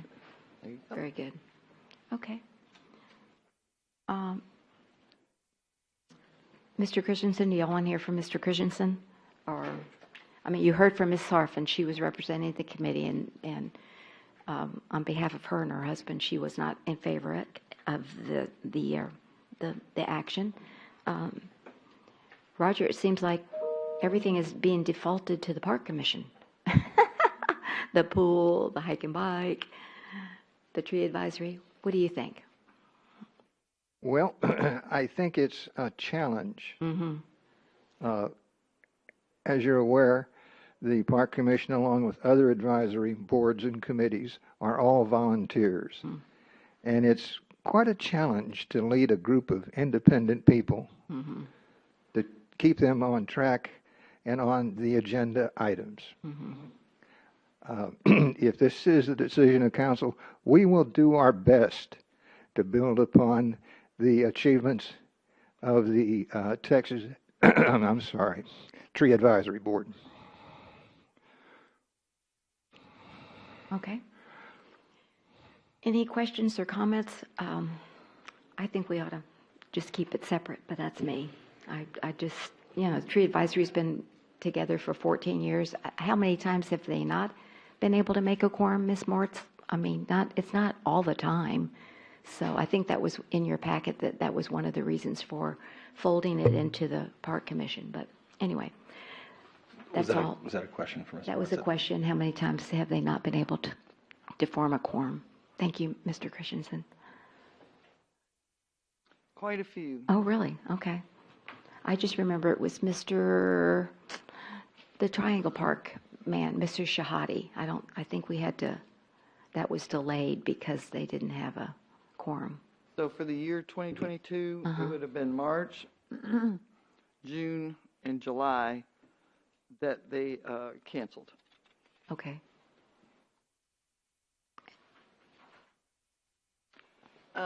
The other item that I'd like to just bring to your attention is that in the tree advisory makeup, the mayor has the option of picking 3 of the members, but then you have to have 2 members of the Park Commission and I think 2 members of the Earthwise Living Committee, and that has not happened either. It started out that way, but it's gone now. So, okay. Just so you know. We just forgot about it, I think, is what happened. Councilor Hefner, go ahead. Yeah, please. so I think that when we brought this topic up, I think it was Mr. Bradshaw brought the topic up, one of the concerns was that we've struggled on some of these committees to form a quorum. As a result, there's been city business that needed to be handled that wasn't able to be handled, delayed projects, delayed other city business. So I think the intent with this would be to merge not just the members of the committees to generate a bigger pool to generate that quorum, but also to merge kind of the mandate and the mission of these committees, right? And so I think that may be as part of this type of conversation, we might look and say, okay, what falls under the Parks Commission, with these added responsibilities, and clearly define what we would expect.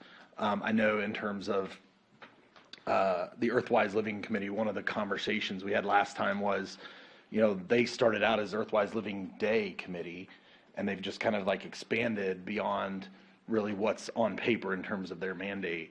The Tree Advisory Committee, Parks Committee, I think they fall together, and if we can combine forces and help be more consistent in forming a quorum, great. I think the concern that was raised earlier around Monday nights versus Thursday nights, right? Like there's nothing set in stone that says you guys have to meet on a given night, right? I would assume as the chair, you'd be able to work with your committee to figure out what works best for most people, and then just update your rules in terms of when you would meet. Well, one of the concerns that we've had about meeting dates and times is conflict with other city committees, boards, and commissions, and city council. And that's why I believe that the Park Commission has a long, long history of meeting on Thursday evenings. Okay. And I believe this, let me back up for a second. I have served as on the Park Commission under 2 administrations, first under Mayor Mefford and now under Mayor Riley. And it's been a privilege to do that. But once again, that's been our history of meeting on that particular night. So I guess the question was, is there anything that, apart from history and where we've been for the last however many years, meeting on that night versus meeting on another night? Yeah, I'm trying to think what other committees meet on Monday, besides the tree. Go ahead. So it does say, I don't know if it's in not the charter, but it does say on our website, right? It says the Park Commission is an advisory commission of Leon Valley citizens which makes recommendations to the City Council regarding park ordinances and policies, as well as serves as liaison for the city with the public park matters. Meetings are held on the second Thursday of each month at 6:30 p.m. in Leon Valley Conference Center. So it does say that. I don't know, like you said, is that in Yeah, the I think that's, ordinance, for us, that's part of or our is rules that- of decorum, right? Like, Right. when we have the on meetings Tuesdays. or when they have the meetings. We as a That- body could say, we're gonna move it to Wednesday nights. I agree. It and could it'll just be, be an update. could be changed. And to that point, the same thing, the Tree Advisory Committee, it says meetings are held on the fourth Monday of each month at 6 p.m. in the Public Works Department behind the community center. So there are some things like that, but I think the purpose was, I saw even on the Park Commission, it looks like July, August, September meetings were canceled, as well as January meeting, right? And that's what it says on the minutes, just going off the minutes. So, and then there, average attendance, there's supposed to be 9 members, right? But, I don't know how many they have normally show up for a quorum. I didn't go through all that. But over the years, this is once a month, both of these committees, per their, charter, or whatever you want to call it, says they'll meet once a month. But their average meetings is 6.2 per year for the Parks Commission, and the Tree Advisory is 5 meetings per year. So again, that's why I was saying, let's just combine these. It saves staff time, not having to go to so many meetings. And again, same with the Earthwise Living Committee, the Tree Advisory Board, their goal is to give out so many trees. Well, where do they give them out? At the Earthwise Living event, right? So I just see these all as kind of and they having have similar Arbor goals. Day. Right, Arbor Day as well. Yeah. Right. So there's.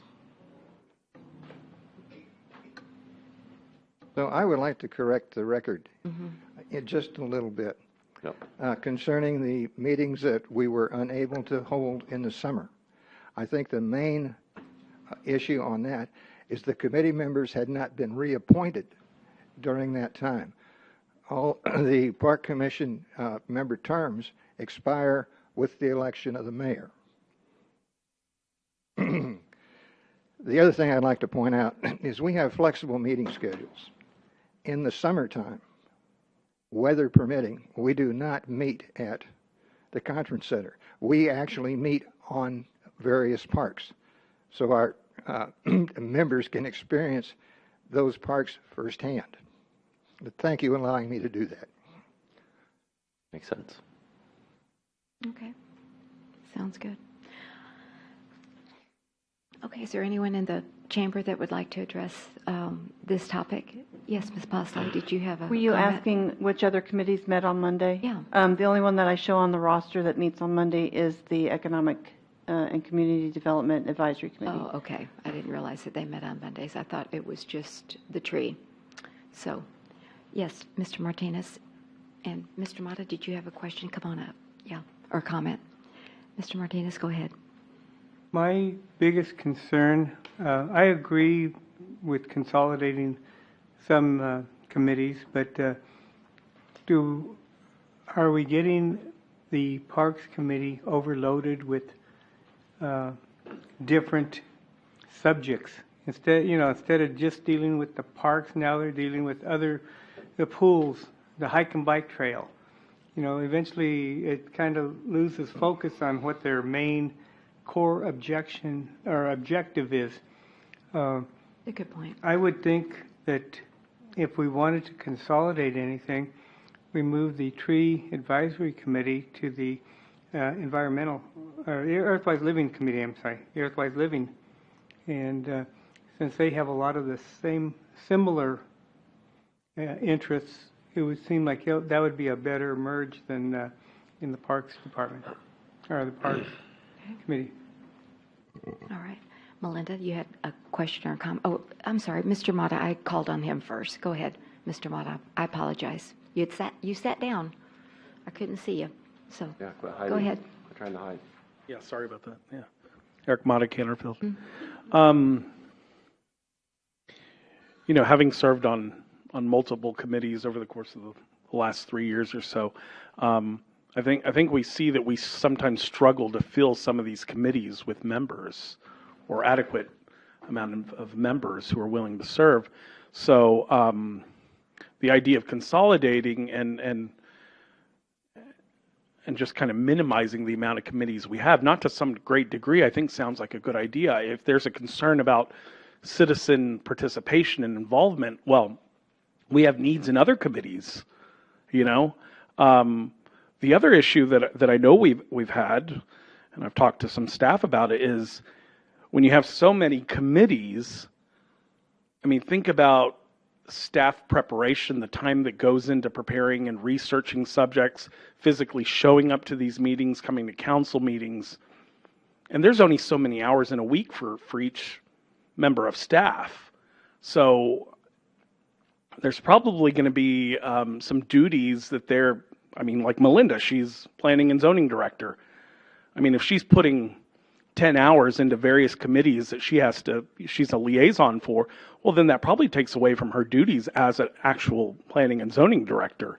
Public Works Director. Or public, sorry. Yes. Sorry about that. Yeah. Right. I was going to say. So I think you could apply that to other staff members as well. So I think the idea of economizing when it comes to these committees is a smart thing. And I know there might be some people that get their feelings hurt or get offended, but like I said, we've had trouble filling other committees. So we should. Okay, thank you. think wisely Appreciate those comments. I have another citizen, Kathy Hill, would like to make a comment. Thank you, and good evening and welcome. Kathy Hill at 6326 Mary Jameson. And I just wanted to add that, you know, like I was on the park commission and I would still be going to those meetings, but my term expired. And so there's another form to fill out and to get it sent in. And I know that seems like a little thing, but when you've got a lot going on and you're a volunteer, that was just one more thing. So it's like, well, if my term hadn't expired, I'd still be going to those meetings.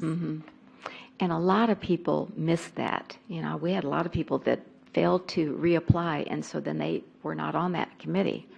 As I remember CPAC, a gentleman in particular that has talked to me about that, and he said he didn't know. He had to reapply.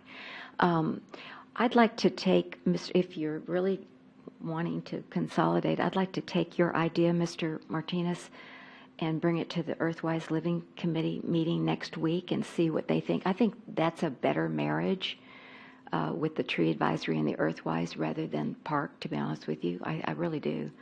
And so I'd like to just maybe put it on the agenda and let the committee talk about it. Would y'all allow that? Yes, Mr. Stevens. And then did you have something that you wanted to add before we had Mr. Stevens? I wasn't sure. I just wanted stood to up. let you know what the duties of the Tree Advisory Board were, because it was more than just tree planting, and someone had said that. So they were to study the problems and determine the needs of the city in connection with the development and execution of a tree planting program, specifically the Lehigh Valley Tree Challenge Initiative. They were going to review and monitor enforcement and application of the city's existing tree ordinance, organize a community tree survey that identifies the location of all heritage trees. That has not been accomplished. Inform the public and provide education regarding the importance of trees and the care, preservation, pruning, etc. We've held several Oak Wilt informative sessions.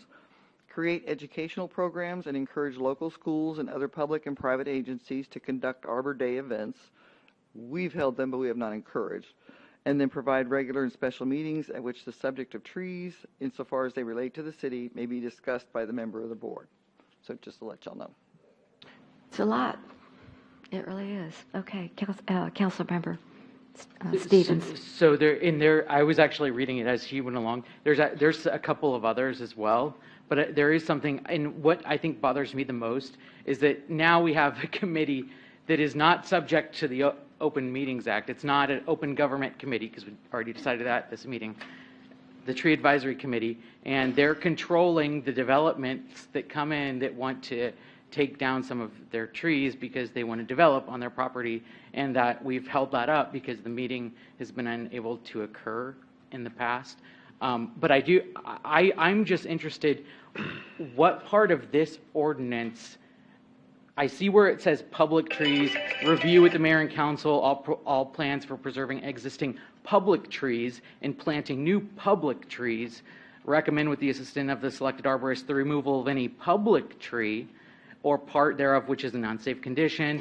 There's a lot that pertains to public trees, but why are we having this committee review trees that are located on private property? Because it's not in the ordinance that I can see, at least. It was a duty that was assigned to them, and I can't tell you by whom.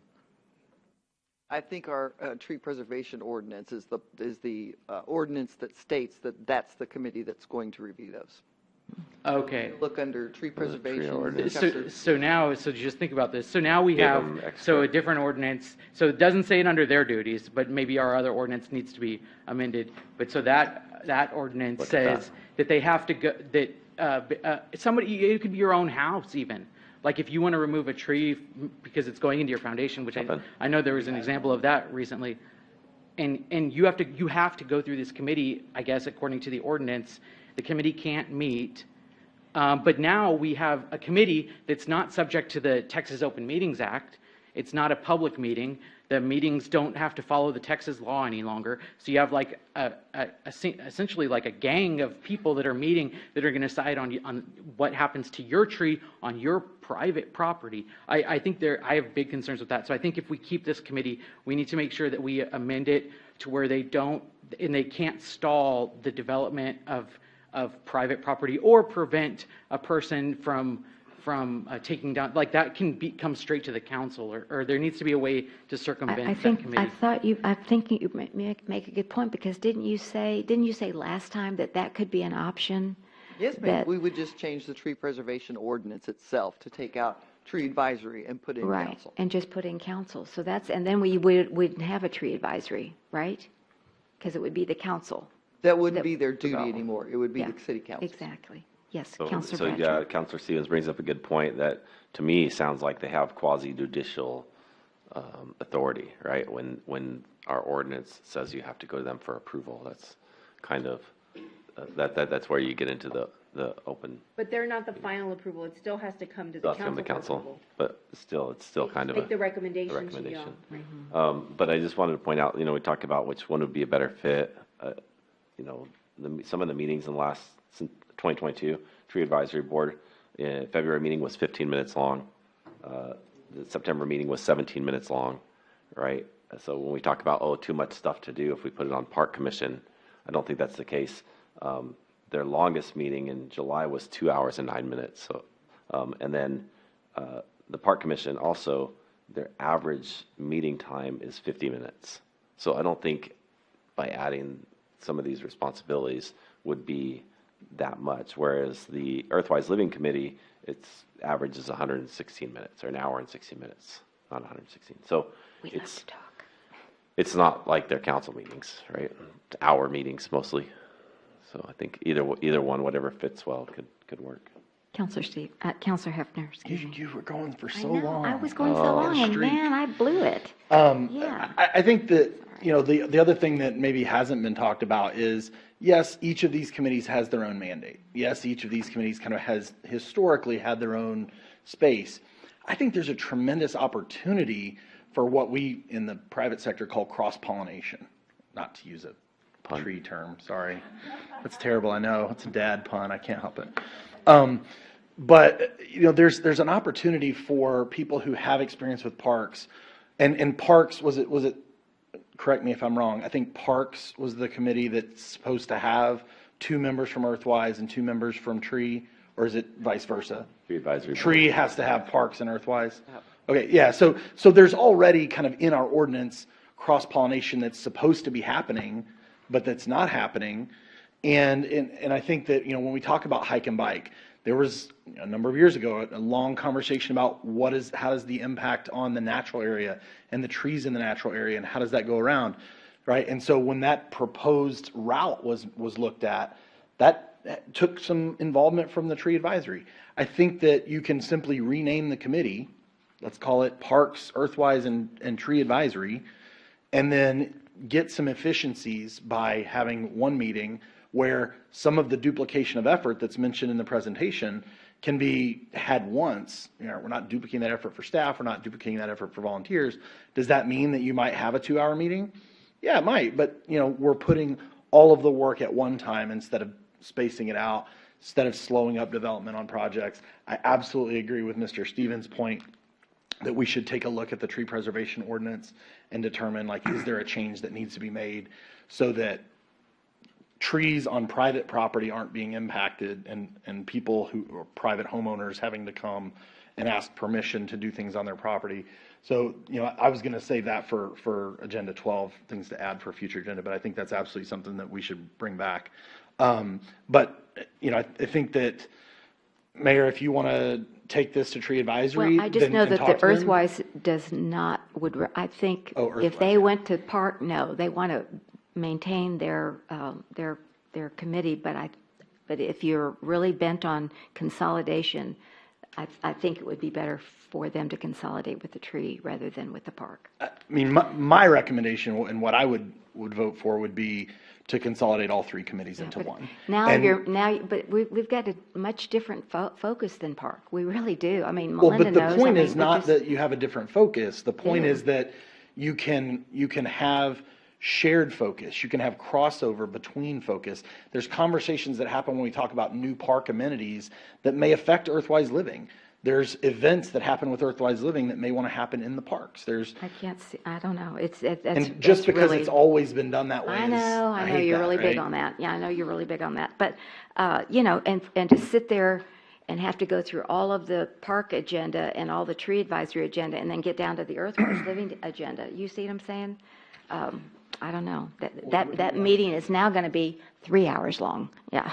I mean, it just is. I have a disagree, question. Mayor. I think that combining them all, as Councilor Hefner said, it adds more synergy. And if you think about it, the Earthwise Living Committee day committee, to me, it was set up initially to plan one No, event. it never was. You That's what haven't that's what been. it says in the Well, charter. it said It says day, it but was set up there's for one recycle. There's recycle national or Texas Recycles Day. We did an outreach on that. There is a Rita Burnside does a bunch of outreach on how to incorporate recycled products in your business and in your home. I mean, it's not just one day. There's a lot of other anyway. So I think it's the not just scope one has day. grown of the Earthwise Living Committee. The what? And the scope has grown. They call it scope creep. Yes. Thank you. Scope creep? Yeah. Yeah. And that's kind of the point. And I think, it wouldn't be a 3-hour meeting. I don't even think it'd be more than 2 hours, because you say, are there any issues with trees, any parks issues, and what do we need to do to plan the Earthwise Living events? Right. Okay, I just think And we're, you'd probably I think have, we're you'd going also up. have 12 meetings, because right now you're only having 6. So 12 1-hour meetings instead of 6 2-hour meetings, right? Right now, everybody's only meeting 6 times a year when they're supposed to meet every month. So, and it's not just this year because of COVID, it's every year. If I looked at the stats, the most anybody has ever met is 8 times in a year. Yeah, well, Ms. Mortz, go ahead. The big difference here is the Tree Advisory Board and the Park Commission would work very well together, because it's all about planting trees in public spaces, and the Park Commission looks over those plans, and they work with the Tree Advisory Board on numerous occasions. The Earthwise Living Day Committee is completely different in their focus. Mm-hmm. They don't focus on parks, they don't focus on the trees other than the planting, Mhm. but theirs is create this environmental event for the community. So when they really get down to work on that event, they are figuring out what sponsors they're going to get. They're figuring out what vendors they're going to get. They're doing the reach out for that. Their meetings are who's going to go reach this vendor, who's going to go reach. So they're actually planning an event, which is not something that the Tree Advisory Board or the Park Commission has ever done. Their focus is solely on environmental, recycle, those sorts of things. It's not on a park or a tree thing. So to me, that's where the separation is. It's more like that's a city event that they're planning. Yeah, Park the Commission the theme this does. year is on climate change. So, that's, Right. That's big. And we wanted to get out that message. Mayor? Yes. Yeah. Okay, yeah, Ray, we haven't heard from you. Go ahead. I'm okay with combining the two groups, but I do have a question though, Melinda. It said on chapter 13, where it says that enforcement through the community development and code enforcement. Does code enforcement get involved after city council approves a recommendation, or how does that work with code enforcement? No, it's to enforce the actual code itself. So if a contractor's out there cutting down heritage trees, then code enforcement's going to go over there and stop them, or issue them a citation, or whatever they need to do, take action to enforce the code. And so the trees that the homeowners, that we protect from the homeowners, are heritage type trees. They're not small to medium trees. If you read the tree preservation ordinance, it pretty much exempts private property owners from everything except heritage trees. What it does prevent is clear cutting of lots by developers, which then that has to go before the tree advisory board to get a variance too. It protects the heritage trees, medium, large, and heritage trees from developers just clear cutting. Okay, thank you. And like I said, I'm okay with the unification of it. Mr. Stevens? Okay, so in Melinda, you had just said that, so like somebody that's clear cutting, for example, because there's a clear ordinance, they have to go before the tree advisory committee, which is clearly outlined in the section, Article 1.06 of our ordinances, and I'm having a problem just because Earthwise Living Day or Earthwise Living is not in that section, so it's hard to compare. But I pulled up the tree preservation ordinance. I don't see anywhere where it says that they should be taking it through that committee. So it says under variances. Yeah. If they need a variance, it needs to go through that committee. That's what Crystal pulled it up, right? There's the variance. Yeah, so only for variance. Section 13.02. Right, and so the ordinance. Yeah, and that's crazy because so that says that the tree advisory. But if you look at the I guess the charge or the mission of the tree advisory committee, reviewing for variances is not right in there. It's not like a charge that they're given. So there's a little bit of discrepancy there. But okay. So yeah, we would have to change I would like to see Earthwise. Like I understand that, I think some of these can be consolidated, but I think we need to clearly delineate. We need to make sure that like this section of the ordinances, which is completely in a different area, that we take away this responsibility from the tree advisory committee and just bring that straight to the council if it's on private property, in my opinion. And then up at the top, we need to go ahead and.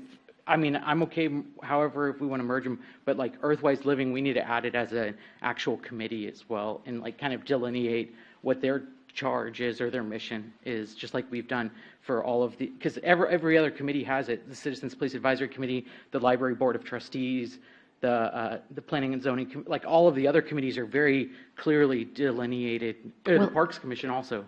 It's the longest committee. I think it was, let's see, where's Rita? 1989. Well, but there's no ordinance about it. I know, I didn't know that, but I mean, I'm just saying Mayor Baldridge is the one that formed that committee because we were the first, it was actually called the Recycling Committee, and then it morphed into Earthwise. But because we were the first city to begin curbside recycling back in '89, then we decided to continue educating on that issue. So that's why, I guess. I have no idea. So I can see that if we can change the code to where the tree advisory committee is only dealing with, I say dealing with, but really like they can oversee the whole plan, but so their committee, if their time is spent only dealing with trees that are located on public property, meaning either Leon Valley's property, the state of Texas, somewhere in Leon Valley that's not on private property, then it seems like it would be easier for the park committee to then adopt that responsibility because they care about the trees in the parks just as much as, the okay, thank you. Mr. Hefner. Yeah, so I think what we're talking about is a couple of different things, and we need to take this back. I think, Mayor, your point of wanting to take this to Earthwise Living, get their opinion, get their feedback, I think that's good. In the meantime, I would make a motion that we ask staff to come back with a clear mission and defined scope for each of these committees review all three committees together, and then we can make a determination of which committees to consolidate. Like, Wait, I understand. wait, can I ask Yeah. a quick question? Because out of everybody and out of what we've discussed, this is what I'm getting. Everybody seems to be pretty much in agreement of merging the park and the tree board. They're both here and represented. So we can merge the two. We can move the tree responsibility under the tree preservation directly to council. And then we can define a policy for Earthwise Living and bylaws, and we can bring that back to you. We That can sounds bring- good. Yeah, okay. I would That sounds good. amend my motion to what Crystal just said. I'll second that. And sorry, Crystal said. Okay, Before you second that, let me just restate it. I would make a motion that we approve the agenda item 10.1 as written, with the addition that staff come back with a proposal with Earthwise Living and their defined scope, so that we can clear that up. And second. All right, so I have a motion by Counselor Hefner, hang on just a second, and a second by Counselor Bradshaw to approve 10.1 as presented, and ask staff to come back with a proposal for Earthwise Living scope, their expanded scope. Any further discussion? Mr. Stevens. Okay, so I think in addition to that, there needs to be a consolidation of the chart. Like, so if we're gonna move the responsibilities, we need to change these sections in our code as well. And okay, and then like we need to determine, so like I don't want to confuse these. The Parks Commission has 9 members who are appointed by the council for a term of 2 years. The Tree Advisory Board Committee has 10 members that are appointed a little bit differently. There's supposed to be some that like are. So we'll bring you back an ordinance that will combine the two and clean up the rest of your ordinances. So like your tree preservation ordinance will take out the provision that the Tree Advisory Board, anywhere the Tree Advisory Board exists in your code of ordinances will be changed, but we'll bring you back a new scope for the park and the Tree Advisory Board. We have to bring that back to you so you can make a determination on that, and then scope for the Earthwise Living Committee. Cool. So it seems to me that like we're simply, if we take away the private property trees out of the equation, then the Parks Committee, what they'll really be taking on is the ability to have a say in what happens to the trees that are in the parks, as well as the trees that are in like right-of-way type of areas, maybe a little bit outside of the parks, but on publicly owned property. Yeah. Right. then I would say Is that a sufficient motion, though, or do we need to redo the motion? I think Crystal. I understand. Yeah. And y'all did the motion, and so we And know has it has. second. We know the technical part of Okay. what has to happen in order right. to make what your motion. All right, so let's vote on it then. All those in favor say aye. Aye. Any opposed? The motion does carry. All right. Thank you very much for the input. Moving then to regular agenda 10.2, discussion and possible action on a resolution of the City Council of the City of Leon Valley, Texas, authorizing the execution of a memorandum of understanding between the City of Leon Valley and the Leon Valley Historical Society. And Dr. Caldera, will you be presenting this evening? Yes, but I accidentally closed this out. Hold on just a second. I'm sorry? I said I accidentally closed out the item. Oh, okay. I was going to say, where's the, okay, very good. So this is now 8:55.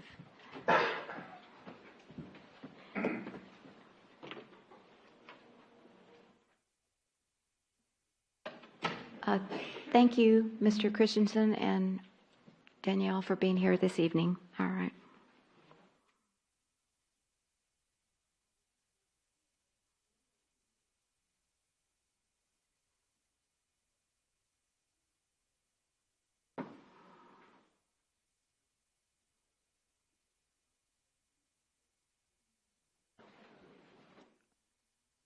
Are we going to be able to get that presentation up? I'm trying. Just give me Okay. 2 seconds. No, I thought maybe with our complete rack space glitch, we lost it or something. I wasn't sure.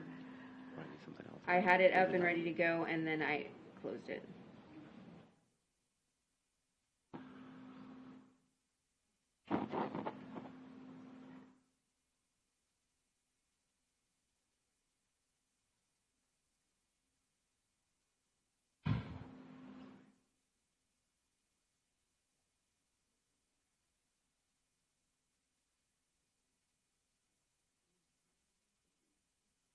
Oh, she just got it from the packet.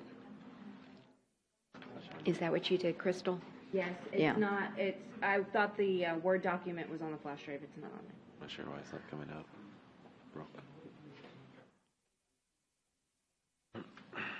Oh, can you change yours? Oh. Oh, I need my password to the Microsoft because I have to do it on my computer at the office, at my work office. I'm gonna see if mine works.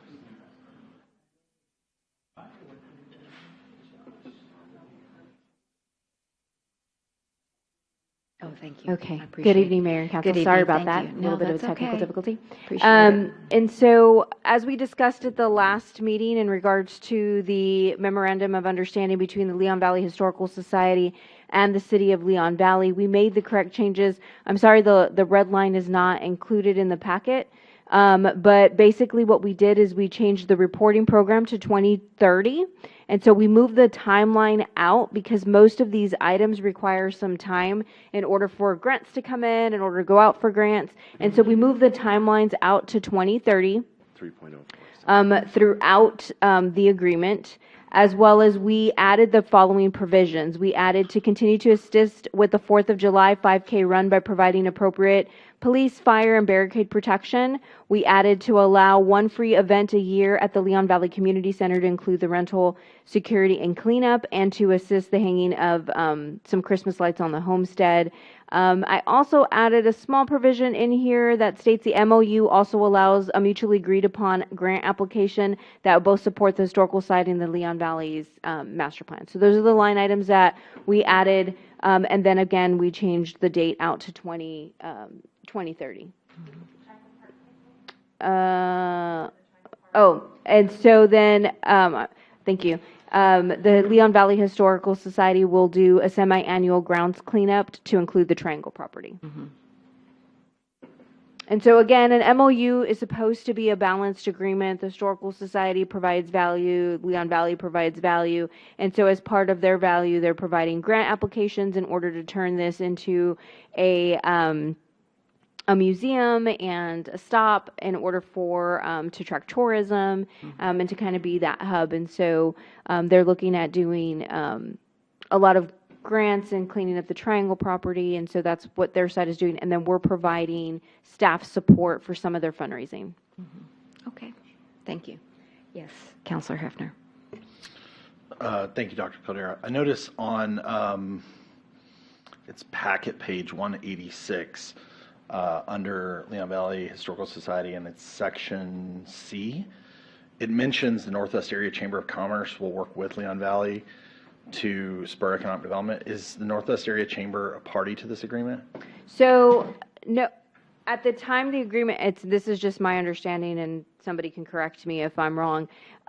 We had a close working relationship with the Northwest Chamber through our economic development person that was on at the time, and so they don't sign this agreement, but they at the time were willing to participate in any way that they could in order to advertise or be part of bringing people into that heritage area. Yeah, I think that's great. Those partnerships are great. I would just be concerned that, it's a signed legal document. I work with them. I use a lot at work, and so if we're mentioning the Northwest Chamber, they either need to be a party or we need to remove them from the agreement, and if we want to have another MOU with them, then that's fine. All right. So the provision, this is a memorandum of understanding, so it's okay for that information For them to there be- because they're just mentioning being partners. They're not actually, if I'm reading it right, have any obligation. Is that Correct. right?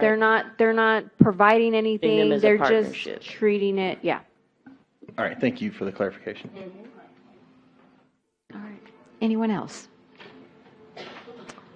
We do have representatives from the Historical Society. Ms. Hill, who's the president, would you like to add anything to the discussion? Okay. They agree. The board. It went to the board. The board does agree with these Right. changes. Right. And so, if the council doesn't have any further questions, And we are able to Vote on it this this tonight. evening. Yes. I think the question came up the last time, the reason that this wasn't put on the consent agenda, the only question remaining was the 5K run. Crystal Miranda provided you that number. It was roughly about $5,000 of support that we provide. But what I heard from the council at the time is that it's kind of one of those events that have the community's become accustomed to and kind of looks forward to during the 4th. And so it's, And we bring in people, and it's growing every year. Yeah. Definitely. Yes, Councilor Martinez. And I'd like to make a motion, we approve the memorandum of understanding between the city and Leon Valley Historical Society. Second. All right. We have a motion by Councilor Martinez and a second by Councilor Orozco to approve agenda item number 10.2 as presented, approving the MOU between the City of Leon Valley and the Leon Valley Historical Society. Any further discussion? Yes, Mr. Hefner. So I don't know the previous version of this, Dr. Caldera, but is it appropriate for this to be an 8-year agreement? That's what I was wondering too. So at any time a council member wants to bring this item back up to review, we can. It's not typical. We usually run about a 2-year agreement. What we've been finding though is like to apply for grants, we had COVID delays for them. They just got a grant writer on in order to be awarded. Some of these items that they're asking for is like we participate once they get the Heritage Museum done. We know that's not going to happen in 2 years. Like it's. Well, and then also I'd like to point out that subsection G, an annual report and update on progress will be provided to the Leon Valley City Council each December, addressing items A through F above. So that's the communication that we're seeking. Right. And at any point, again, like at any point, if a council member felt like they weren't upholding their part of the agreement, or if the city manager felt like they weren't upholding we could always bring this back forth council and say, they're not doing items A through B. No. We're putting forth all this effort and they're not doing their piece. That, we can always do that. But some of their items were just, we kept bringing it up and there's no way that they could hit their goals. Yeah, I guess my only concern would be like, had this agreement been executed, let's say 4 years ago, right? I don't know that this council is aware of every MOU that is on the books with the city. And, let's say we enact this in some future council 2 years from now, 3 years from now. I mean, I understand, but just kind of from a best practice perspective, like I like the annual report, that's important. But I just. So as part of the annual report, that's what we say, right? We have a current MOU, and normally that draws up questions. The Leon Valley Historical Society, something always comes up with them every year with every single council, whether it's the 5K run, whether it's why the house still is not built to the museum, it always comes up. They always are holding a gala or an ice cream social. So questions always come up, and so this MOU gets addressed, whether it's time for it to be addressed or not, depending on who's on council. So most of y'all, if y'all got reelected, y'all were here, the MOU exists. If the council does switch, some event happens regarding the Leon Valley Historical Society, and with them providing an update to y'all, normally questions arise, okay, what's in this MOU? Where are we standing? And normally they're able to provide that in their update. Now, I will say we haven't had an update in a while, and that's because of COVID. We didn't do our stuff. They didn't hold a gala. They weren't in the community center. I don't even think we put up lights one year. So there was some delays there. Okay, thank you. Okay. Yes. I'll call a question. All right. Sorry. I have a comment. Go ahead. So I personally, I would like to, I would really like to see that we require the Form 990 get filed with the IRS like within 2 years of the fiscal year end, or something like very reasonable. But if we're literally expending taxpayer funds, I think that that we should mandate. And I know that the Historical Society already files those, but I think that should be like, we should start adding that into every agreement where we're giving a nonprofit routine services. Like, so for example, the Northwest Senior Citizens Club, I believe we wanted them to start doing that. I think it should be the same with this agreement, and I think it should be spelled out in the agreement as well. Okay, I can make that change. Is that something that they would be amenable to? Ready, right?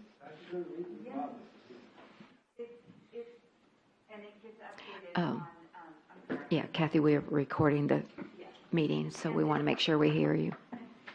It gets updated updated and it gets added to a site called GuideStar. GuideStar is sort of like the clearinghouse of nonprofit organizations in the United States, and all of the tax forms that charities submit end up there, so that funders have a place that they can go and they can do the research and they can see past returns. So we're happy to do that. Cool. Yeah. Okay. So do we need to amend the motion, or is that just something to add that requirement? Do you want to add that? It's just a provision you're going to add in the contract. Okay, so, There's a motion and a second. okay, all right, that sounds good. So we'll add that provision. There's consensus Yeah, for amend that. the motion. Do you have to amend the motion, or? Who's better safe than sorry? I would add it. Okay, so we'll withdraw your motion. Who was that? Mr. Martinez? Benny Yes, and go Ray. ahead. Then I'll If make you'll- the motion, we approve this with the amendment to add Form 990. Form 990. Mhm. Okay, and I second it. All right, so we have a motion by Councilor Martinez and a second by Councilor Orozco to approve 10.2 as presented with the amendment of adding the Form 990 on a regular basis. Any further discussion? I did want to just add, so the importance of this is, and I don't know if y'all have ever gone on GuideStar, there's a couple other sites also that publish them, but it's, if we're giving thousands of dollars of taxpayer funds in personnel costs or whatever to a nonprofit, I think the citizens deserve to be able to look into that nonprofit and see that it truly is a nonprofit. And when they file that form with the IRS, anybody in the world can view that form and see like, oh, okay, they're a legitimate nonprofit. Like the money isn't getting funneled to some weird thing in that organization. So. Okay, that's great. Very good. Thank you for that. All those in favor say aye. Aye. Any opposed? The motion does carry. I just want to add, thank you very much, but y'all do have you have an event this month, right? December 16th? What's it, next Friday? 16th, and it's at the Homestead? At what time? 6:30 to 8. 60, and it's free. So just wanted to give a plug for that. So thank you. We'll be there. All righty. Very good. Thank you. Uh-huh. You bet. All right. All right. So then we move to agenda item number 10.3, discussion, presentation, and consideration of possible in-kind grant application, AARP Foundation for Tax Preparation Services. Good evening, Mayor and Council. Thank you. Good evening, Crystal. Glad you're here. Apologize for the PowerPoint attached to your thing. This is the correct one. All right, so the purpose we're meeting today is to discuss an in-kind grant submitted by AARP Tax Services. They're requesting the use of the Community and Conference Center, the Conference Center for their training of their volunteer staff, and the Community Center for their actual tax aid services that are provided to City of Leon Valley residents and surrounding areas here in the Northwest. Oops. They provide free tax preparation assistance for residents, and their volunteer staff members hold the training, and like I said, they're all volunteer. ARP has applied for in-kind grants in the previous years, and they have shared the community center space with Northwest Seniors during their contracted hours with the approval from the president of the Northwest Seniors group. Northwest Seniors have indicated this is a common practice and agreed to share space in the building. On September 4th, Council has voted to require a deposit, no longer waive cleanup costs, no longer waive security, add a setup fee, which would be the same as a cleanup fee, and not waive the fee, and do not waive the fee at the discretion of each application coming to Council. However, AARP is requesting a waiver of all city fees or all fees from City Council. The fiscal impact is below. The training and use of the conference center on the dates that they provided in their application, the total would be $12,580 waived. The tax aid services use of the community center, total fees waived would be $15,400. Is this the first year that we've done this, where No, we've ma'am. waived all the fees? We've waived them in the past? For as long as I have been here for 17 Okay, years. very good. I just wanted to, I couldn't remember, so I just wanted They're to. in there at the same time the Northwest Seniors are in there, Yeah, so mhm. they're, There's no security needed. They don't Okay, pose a whole I could not remember, and for some reason. But I am didn't providing you a whole full breakdown. That's what's although different, That, yes, although that they probably don't require security because it's during staff hours, it's simply opening and closing. They're sharing common space with the Northwest Seniors seniors. at the community center. Okay, very good, thank you. And Public Works is already cleaning after Northwest Seniors, so there isn't an additional cleanup. Gotcha. Recommendation, the in-kind grant committee reviewed the two requests.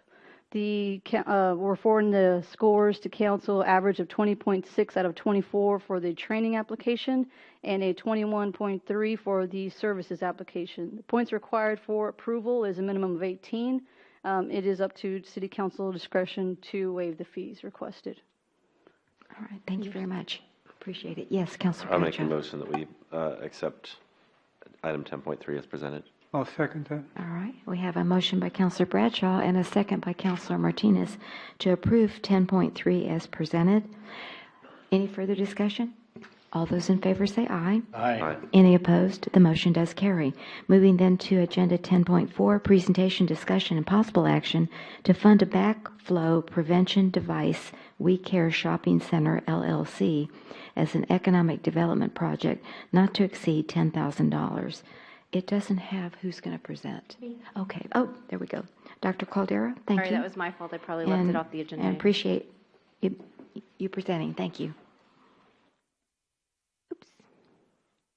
So Mr. Obasi is requesting economic development funds to finish out his $1.9 million project. He said he was unaware that he was going to have to put in a backflow prevention system. If you look at the quotes that I provided you in your packet, it's going to be about $29,000 for him to put on this backflow prevention device.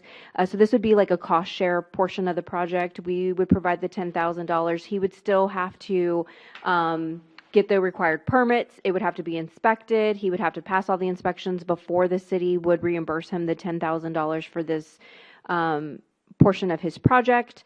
And then the city would gain ownership of that portion of the infrastructure. Okay. So we end up owning that piece after the project is complete. So again, he's asking for $10,000. If you looked at his application, he was originally requesting $15,000. However, per the guidelines council has adopted, he would have had to do a performance measure agreement with the city council. And there's a lot of other requirements in regards to that performance measure. And then he would have to wait to get started on his project because that would require 2 reads or at least 2 reads in order to go back and forth through a performance measure agreement. So he agreed to drop the amount he was requesting to $10,000. He would have loved to be here this evening. However, he had a trip planned, but he did want to continue on. He did want to continue on with us bringing this forth to council. Very good. Okay, thank you. Any questions from the council on this agenda item? Yes, Councilor Stevens. Is this getting added where his property main connects to our main? Yes. And Melinda, where's Melinda at? Yes. Yeah, she can. Yeah, the answer is yes, but Melinda can probably get more in detail about the backflow prevention device than I can. And it's on his property? No, not exactly right. It's not on his property. Explain the infrastructure portion. This one's a weird case. When he started building these, he was unaware that he would have to provide a meter per each building. Oh. And so he went to that, he had to go to that additional expense. In addition to that, he had to provide a public easement wherever that line came through his property. So that was also an additional expense. So now he's gone way over.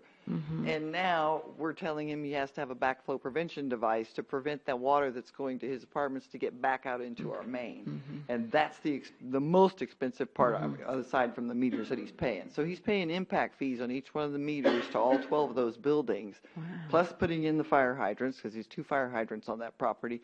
And now we've come along and told him, you need a backflow prevention device as well. And so he was like, I'm out of money. I can't do this anymore. And I said, well, let me get you to the Economic Development Committee and see if they can't possibly help you out with this project. Okay, very good. Thank you. Yes, Mr. Martinez. Why does he need this backflow prevention device, number 1? That's my first question. Answer that one. So that any bacteria or anything that's on his property does not come into our public water supply. That's positive pressure going from our wells into his property. So if it's positive pressure, how is it going to come backward? He's going to have a dead-end main on his property because it will not loop around, and so he will have to flush that. There is a possibility of it coming back, and that's why we have the backflow prevention device. Okay, and my second question is, I think you made a comment that once this is done, we will own that backflow prevention device? Just like we own the meters or anything else, developers are required to foot the cost of all infrastructure. So water mains, sewer mains, he's got a lift station, fire hydrants, all of that stuff. The developer is responsible for those costs of those improvements. After a 1-year period, a maintenance period, then those are dedicated to the city, and then we are owners of those. And that's for every development. So, God forbid, if that backflow device breaks in 5 years, it'd be up to us to replace it? Just as will the meters and fire hydrants and the water mains. Yes, sir. For everywhere else in the city. Thank you. Very good, thank you. That was my 2 questions. Okay, Councilor Hefner. And we would have the cost to repair that whether we grant this request or not, right? Correct. Like if he puts it in on his own and we Right. don't request it, we're required to repair it after a year. I got you. I'm a little skeptical that he's, this developer's spending $1.9 million, and now we're saying, I was unaware of this thing, I'm building something else $2 million worth, and now make or break on my project if you don't get this I don't thing. think it's make, so we had this conversation at the Economic Development Advisory Committee. It's not necessarily make or break. I think it's the principle of the thing. We went through 3 staff members so Brandon started this project. Then we had Mindy, who's brand new, and Melinda kind of helping. And so he's been dealing with 3 different staff people. What he's saying is Brandon didn't tell him he needed meters on each of the individual properties. And I almost believe it to some extent because Brandon had sometimes he would just mark things out in the code and sign it and be like, I have the ability to tell you you don't have to do that. Or he would do random things like that. We found out later after he left. And so he could have very well told Mr. Obasi, you don't need this or this isn't required. And then Melinda came along and Melinda follows the code and saying this has to be required. And then he sometimes deals with Mindy. And so I do feel like maybe some information was left out to Mr. Obasi. Now, with that being said, all of this is outlined in our code. And so he could have very well, as he gone through the code, been told that. But most developers do come in with their civil engineer and say, can you tell me everything that I need? And he's saying that we failed to tell him about individual meters per building. I'm good there. So my next question is on the fiscal impact. So we have the slide on page 225 says that we have $65,000 budgeted for the project. No, not for the project. We have $65,000 budgeted for economic development projects. Projects in general. Okay. And so if we somebody wanted to know how much money was left in their project line item. That was going to be my next this is the first project of the year. 10,000 off of 65 leaves you with 55,000. Yep. But if y'all would have approved Banya's sign, then that would have made that cost different. So basically, this project would be 1/6 of our economic development budget for the year. For the project line item budget for the year. So y'all budget, as part of y'all's budget, economic development funds get broken up with salaries, office supplies, operating supplies in order to run that department, as well as a project line item. And so y'all will, the Economic Development Advisory Committee, when we get projects, they will look at those projects like Ms. Banya's $4,000 sign. We've done like the Starbucks sign. They go to the Economic Development Advisory Committee, but those amounts are differentiated by whatever the person is requesting. Right. So sometimes they request $1,000, light or something. Sure. He's requesting 10. And I guess the thing that I'm kind of struggling with a little bit is I understand the economic development impact of putting up a sign, right? More visibility yields more traffic, yields more sales tax revenue, et cetera. I'm struggling with the economic development business retention, putting it under that category. It's twofold. So it's economic and community development as part of the fund. I can make this work any way you want. I mean, I could have come to y'all and said, hey, he needs $10,000 because it's going to increase property value because he's putting in 12 units. I could, tell you he's not going to put in 2 of those units because he's got to now put in this backflow prevention device. it was just easier for me to come in with one specific item that I know we can watch. He's got to get permitted and I can do the reimbursement versus trying to go and tell you, putting in the 12 units, this is how much property value in order to get it to you on time. And so for him to have, he's getting his it's just a timeline situation. And so this is the fastest, the easiest way to quickest get the way, money. yeah. Right, so we're still allocating $10,000 of taxpayer money to support the project. I don't have a problem with that in general, but I just want to make sure that as we're considering projects and what we've allocated in the budget for projects, that we're not just taking the easiest path. If this is the correct path, then that's great. If it's not the correct path and there's another funding mechanism that might take a little bit more time, like, is this the right path that you would suggest to go through of all of our projects to support a backflow prevention? Yeah, I mean, your water supply, I mean, it's your water supply. You're looking at community. So if we didn't put in a backflow prevention device at that area, like he just say he didn't do it or wasn't inspected or we didn't get inspections to go out and something happened to your water supply, yeah, absolutely. I guess my question is more, is it appropriate that it comes out of economic and community development, or is it more appropriate? There's no other mechanism to come out of stormwater or something else? No, Okay. there's no. Now you could do a possible cost share somewhere else, but you can't allocate public. Funds for private use, which is kind of what we're doing. Yes, please. Yeah, I know. This is sort of Please like add if you to the have discussion. a vacant piece of property, and because that vacant piece of property didn't have a sewer main going to it, then you couldn't develop the two other vacant properties next to it. And so you would use your community development fund to maybe put in that sewer main. So then you've got 3 properties that can now be developed. Same thing with this one. And this guy's tenants are going to be shopping in Leon Valley. So you're going to have your sales tax. It's going to increase ad valorem. It's infrastructure. Exactly. And infrastructure that stays. So, like, I'm not a big supporter of y'all supporting signage. I don't think that's a good use of economic development funds. Even I'm though sorry.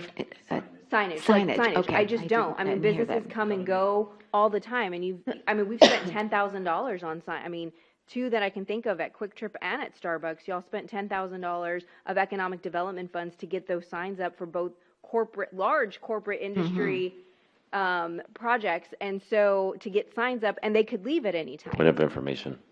We didn't. Well, we. And so that's just my own personal preference in regards to signages because we do have a lot of businesses that flip over. This infrastructure staying with the property. It's not going anywhere. And just to clarify, the reason for the question is not so much the value or validity of the project. It's more, I think that the scope of economic and community development is very vaguely defined, and it could literally allow for any project to come out of these coffers of public money. So I think that's something, again, when we get to item 12, that we should consider in terms Well, of y'all have coming adopted guidelines. I I mean, y'all have adopted policies and guidelines for the use of these funds. And I went through the whole policy with the Economic Development Advisory Committee prior to bringing this project forth to them. And I told them, yes, it could be considered retention, or he could say, I'm only doing 2 of these buildings right now because that's what I can afford to do right now, and I got to wait on everything else. You just delayed a large-scale project that will bring ad valorem tax, that will bring residents, that will bring, he's got a whole retail shopping center on the front of the property. He's actually moving, and we've spent less time with Mr. Obasi than we have with, like, Mr. Shahid, who's brought 2 possible projects to y'all, and we've yet to see groundbreak. And so... I'm good, thank you, and I'd make a motion we adopt. Okay. Before you do that, can I hear from Mr. Stevens?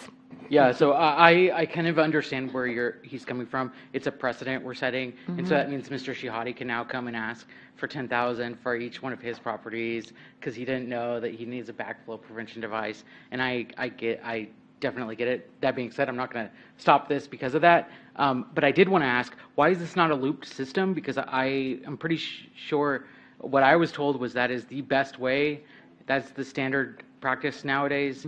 And we've seen even in Forest Oaks what happens when it's not a looped system. Everybody loses their water for a long period of time. No, Forest Oaks is looped. What happened over there is they couldn't shut off the valves in the street.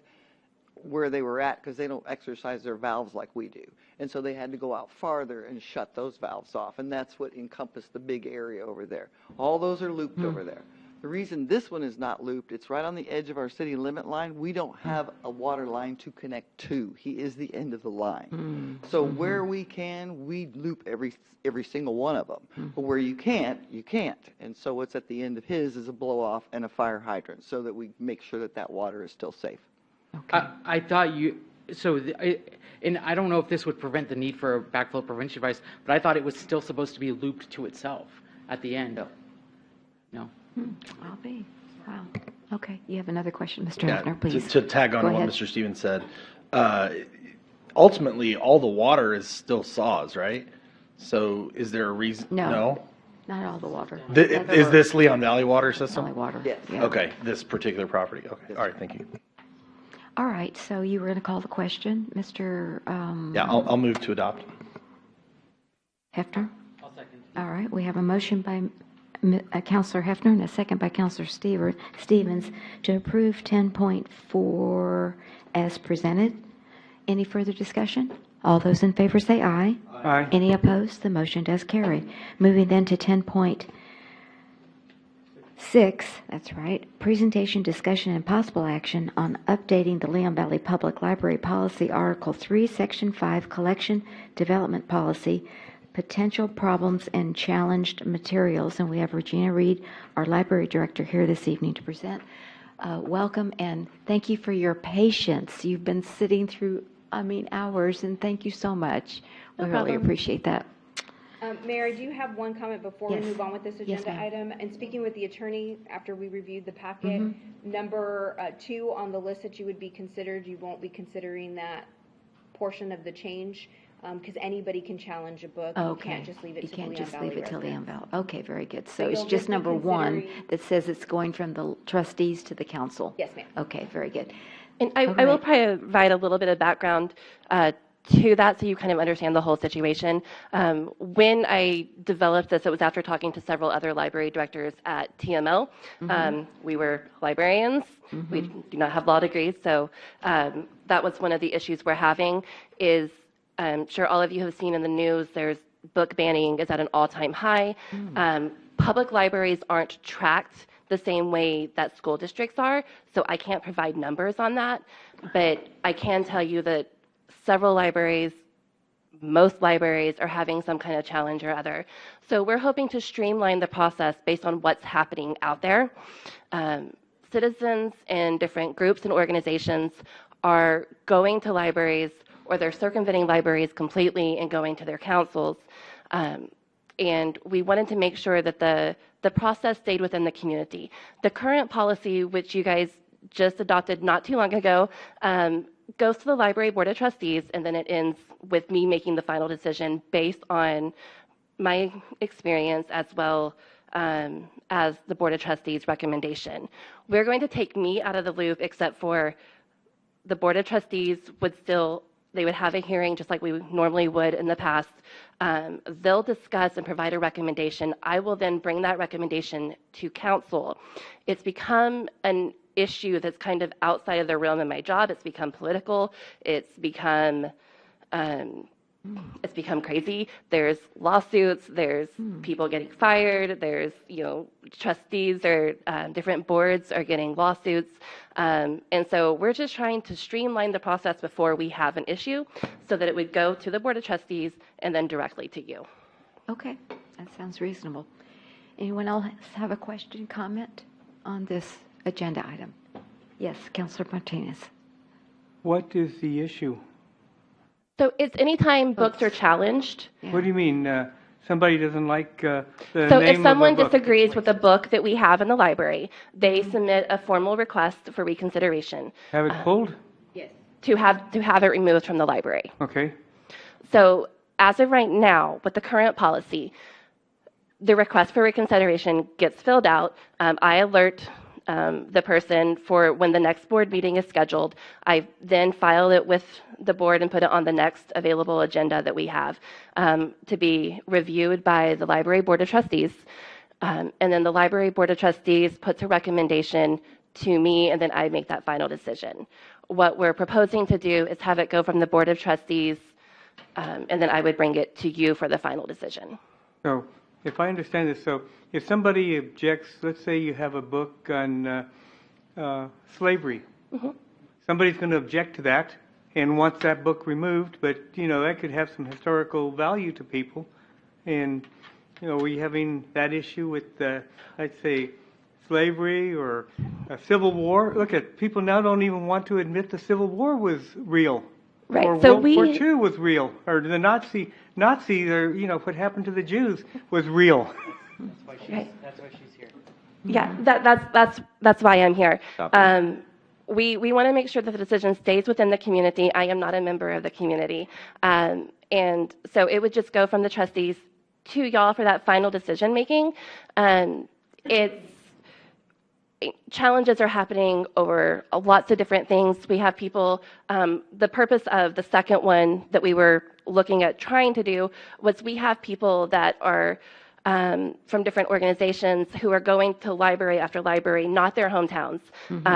It's a cross-country effort to have certain books and certain authors removed, not just from school libraries, but public libraries as well.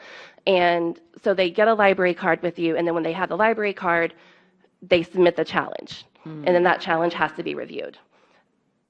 Regina, how many challenges have we had? We have not had any. We're trying to come to you before we have them. At this point, with what we're seeing, it's not a matter of if we have a challenge, it's a matter of when we have a challenge. Okay, gotcha. I understand. Councillor Stevens.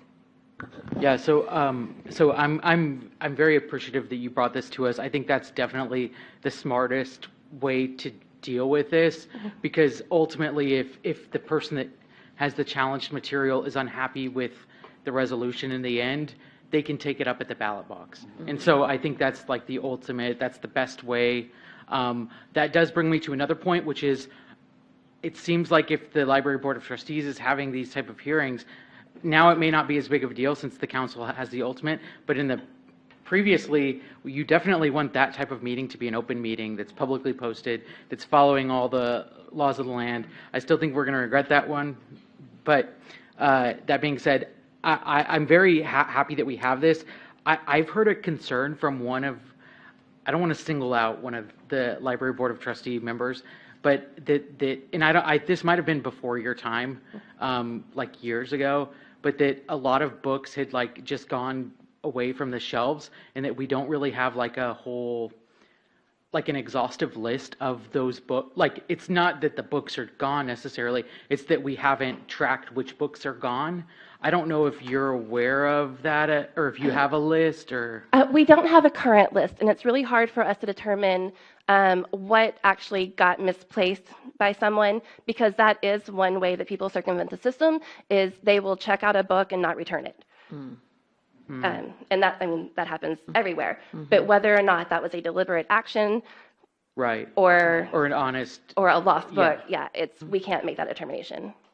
Okay, so there's not a current, but I guess after if the city does start getting these challenges, which will only be from Leon Valley citizens, then we'll have like a really good we can't do the only Leon Valley citizens anymore. If the attorney said we can't do number two. That was my statement before, Yeah. that you're not considering number two. We can't do because two, it has to just be from one. anybody outside the public. Okay. That's But a it would little- still come to I guess you that's for the First final Amendment, decision. right? First Ask Amendment. them during the process if they are a citizen or not, and not base the decision on that. Like, is there a form that they fill out? They do fill out a form, and they provide their library card number with us as well. But we have 3 different types of major cards. We have our citizens that can get a card free of charge. It's called a resident card. We have a non-resident card, which members pay to be a member of the library, and that allows them to actually check out physical books. We also have a TextShare card, since we're part of the TextShare system. Anyone with a TextShare card from any other library in the state of Texas can get a card with us free of charge, as long as they have the TextShare card. Okay, and I imagine that's like vice versa for people in Leon Valley. Yes, we must share alike. Okay, cool. Well, okay, so after this policy is implemented, we will then have like a very good, when this happens, not if, but when this happens, we will then have a good paper trail of how this process is carried out through the whole ultimately to the council. Absolutely. And I have records of books that are missed or lost or things like that. It's not something that I've had a chance to sit down and like review book per book because there's a lot from when our system was initiated. And when I do it, I will probably do the last couple of years since I've been here so that we can see if there's any alarming trends. The only thing that we've done as a library is we kind of referenced some of the Dr. Seuss books that the publisher decided to no longer publish, and that was for lack of theft. So they can view the book in the library. We still have it accessible to people, but we no longer have it out in the children's section because several libraries they're worth reported a them lot. going missing the next day, and they're selling on Amazon for like $500. Yeah, Oh, I've seen that. wow, I didn't know that. Okay, Counselor Martinez had his hand up.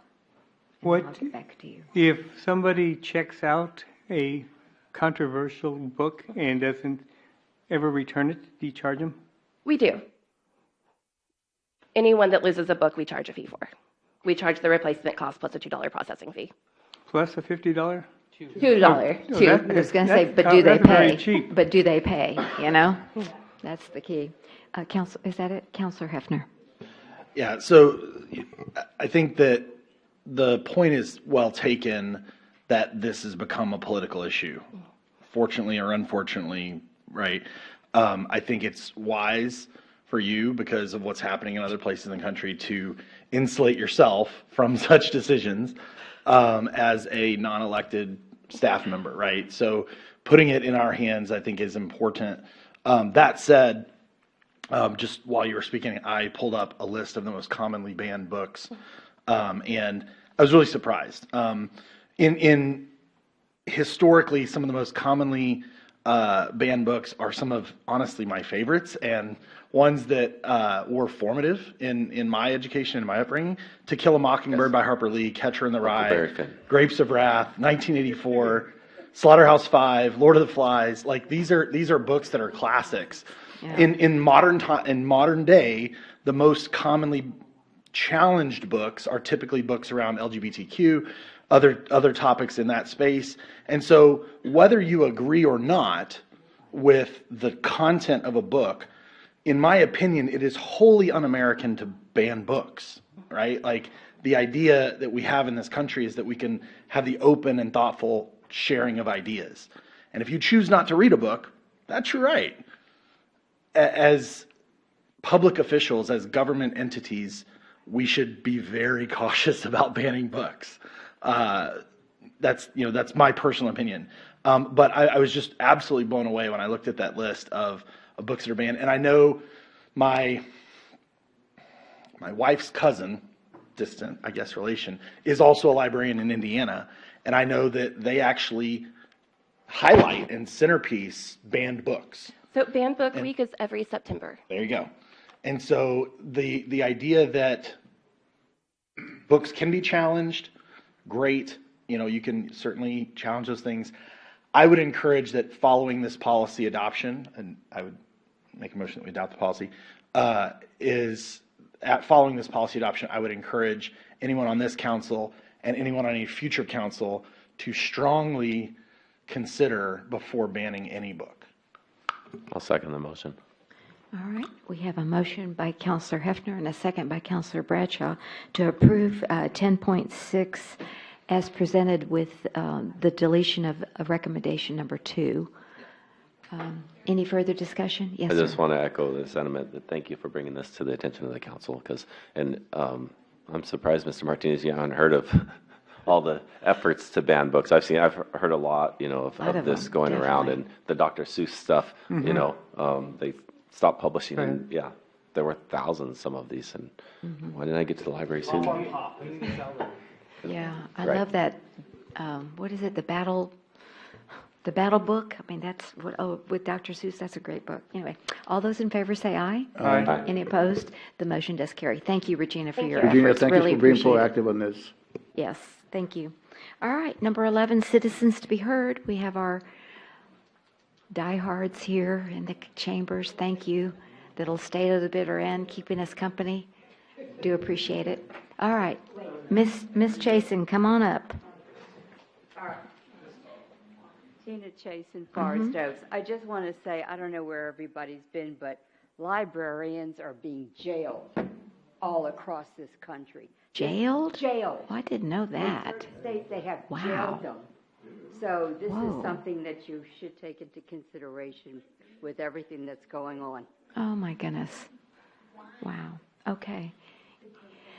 Oh, all right. Then we're moving then, if there's no other comments on citizens to be heard. Number 12, requests from members of City Council to add items to future agendas. And I believe Mr. Hefner has his hand up. Yes, sir. Go right ahead. Yeah, so I got a couple items, and some of them may have already been captured by Dr. Cutter in earlier topics, but I just want to make sure I was thorough in my notes. Review of the tree preservation ordinance, kind of what Mr. Stevens mentioned. Review of the economic and community development scope for that. I think it's an 1/8 of a cent sales tax, and understood that that would require a ballot measure, right? Like to make any changes to that? I'm sorry, to make any changes to? Economic and community development, the way those funds are allocated? No, so the way that they're allocated to the economic community development. Now, Right. how we disperse those funds, you do during your budget process. And then how we use them for projects is based on a policy you adopted. Okay. So would you like us to bring back the policy in which the policy in which we use to determine projects for the use of those funds? Or are you looking at what? Yes, that, and also, I think I'd like to have a better understanding of the total revenue generated for that 8 cents, and then what proportion of the revenue, so 65,000 is going to project work. If it's 300,000 total, the balance is going to salaries and a myriad of other things. Get that right? during your budget. I mean, that's your Yeah. budget. I mean, that's. Okay. But we there's just also, went through- I'd like to just add that there's a healthy reserve Yes, in we the do- economic we do. development. Right, that was my other Yeah, question. There's a healthy reserve. I'm a big advocate of building that reserve in your economic community development because I just feel it in my gut. We will one day have a large project we will be able to do, and we are going to need the money to be able to do it. And so we do have a nice little reserve there for that. But I can bring you an update on that as Yeah, well. and we can sync up on email and get clarity around exactly what I'm looking for. Okay. Policy. The other two items I had, I know that we've talked about this, but I'd like to bring it back for council discussion and possible action around via ridership. We've got some data around the ridership. We've got some data around the cost. And I do believe when we talked, Crystal, that that would require a potential ballot measure for consideration to review. Well, I mean, if you're going to remove it, yes. Or change it. Or change it. Yeah, so bring it back for discussion, possible action on changes, potential Okay. changes. And then the last one I had was for the 12/20 meeting. I think it was on the city manager's report. And I just wanted to pose to my colleagues whether we should cancel that meeting for the holidays, or if you guys want to have it. Just ask the question. You do have items scheduled. Yeah, for your we've always had this second December meeting. I know you don't like, just because we've had it, No, doesn't just mean we asking. can't change it. I know you No, always say that. we need to But, have it's not too close to Christmas, and we do have agenda items, so I'm still for canceling all of the July meetings, though. yeah, I know. I brought that up, and nobody would salute Dr. Caldera, and and the thing is, Mr. Hefner, we're not going to have a January 3rd meeting, so then we go all the way into, we have a month, more than a month, and so from the I will say from the staff has 6th. started putting items in for the December 20th meeting. Yeah. I'm just asking a question. I understand. Happy to hear from my colleagues. Okay. I'm in favor of that. I will, Kirby only has one meeting a month. I'd venture to say, I mean, it might have been better if we had planned it so we could put everything on this meeting. But I think maybe in the future, like next December, we might want to consider Maybe so. consolidating, because Yeah. ultimately, if we can figure out what's important, we should only need one meeting a month. I disagree. We've done the 100%. one meeting a month. So I was here. We've done that in the past. We've had, I think it was a year. We were here till midnight, That wouldn't work with two read ordinances. No, because you get all everything on one meeting. But then that's where the coffee with the mayor and council came, but that was every month. And then we so- didn't get rid of the council. Yeah, then we didn't get rid of the coffee with the mayor. We changed it from monthly to quarterly, so, because I think that's a good. We still have the agenda item for January regarding the vacant buildings. Yeah, so Melinda's working on that. Oh, she left her. She already left. Yes, so we have it for the second meeting in January for the substandard building. And just one thing that Dr. Caldera and I have talked about, our pipeline is 10 pages long. That will be And at your so next we meeting. just need to kind of clean it up and consolidate it and see what was going to go into a file 13 that we save and just, just keep the Well, active. all the items that y'all have completed, I've Yeah, given you it's an been a annual lot. report, Yeah. I've given you a cap, so all that section can go. But I'll bring y'all back, that'll actually be a presentation agenda item for you to clean up that pipeline. Yeah. Point of information, Mayor, I think 8 of those 10 pages, 8.5 of those 10 pages are items that we've completed. Yeah. Well, I know, but we just need to, we're going to just keep, I don't know where we need to put That's them. up to y'all. I'll bring it, like I said, I'm going to bring it as a So- presentation. Yeah, on we what can y'all drop want. them out, and it's just, drop them. Well, there you go. And Dr. Caldera's annual I got review my annual review will be on in the second, meeting in the second meeting in January, yeah, which is our only meeting. Letters of support. So, there you go. The other thing Okay. I have coming up is a policy to change advisory committee regulations, so we'll bring you back that policy as well. That'll probably be at a January meeting. I don't think it'll be ready for the December 20th meeting. And then merging the tree and park, so we have to bring back some policy, rewrite that ordinance, and then a policy for Earthwise Living to define their scope. Could we also consider changing their date to accommodate the tree advisory people that are used to Mondays? Yeah, I mean, because, we're going to have to look at the makeup of what your Okay. park commission looks like. Okay. And so it may be, I just hate to it's not- lose people. It doesn't, you're right, you may only No. take 3 tree advisory board members, or, there may be some park Mm. commission members that are wanting to come off, and so how you want to Okay, merge the I two. got you, yeah, okay. All right, anything else? All righty, well, She's got something for you. yes, Ms. Posley, go ahead. I'm sorry. I just speak very little. Crystal's got the code book sitting right there. I Yeah, I wanted forgot. y'all to see your new code book came in today. Oh, wow. There's Great. only one though, so we used to get a whole bunch, everything is online, so you only get one, look, it's beautiful. Mm. So the online. reduced it from 6 to 1, so. No, 15 to 1. Right, so the online code is current, and I'll be sending in all the supplements, so all these, your okay. charter amendments and all that'll be going soon to be codified. Do we have to check it out? No, you just have to come and view it in Saunders' office, it doesn't leave City Hall. Or you can Okay. print your own, it's 1,500 pages, but I would suggest not doing that, because it's going to change like really quickly. Every time we pass it. No, online will. Online will change every time you pass an ordinance, but this one will only be every 6 months, unless I have something, like you have charter and some, the And- subdivision ordinance change. so Yeah, those and are I big. just had another question. I know we had the changeover to a new system in Right. October 1st, and when I went to look to see the city council meetings, they were only there from October 3rd forward. So have we been able to go back? They For- have been recently. For the minutes and No, agenda? the minutes, the videos, whatever, The minutes yeah. and Working stuff on are that. up there already. Yeah. So They're you all have up your there? minutes, your Okay. agendas, All they've right, been up good. there. The They're last working on the time- video. The only thing that's missing on that list is your videos. Oh, the And so videos I'm aren't only- there. So the videos are the only thing that aren't up there. It's a little bit more complicated to get the videos over, and so we're only going to do probably the last 3 years of video. Okay, I'm not all going to take right, all just of wanted to know that. Okay, if there's no other business, then we will move to adjourn without objection at 9:50 on December the 6th, 2022. Y'all stay safe, and we'll see you on December 20th. Still before Thank you. 10.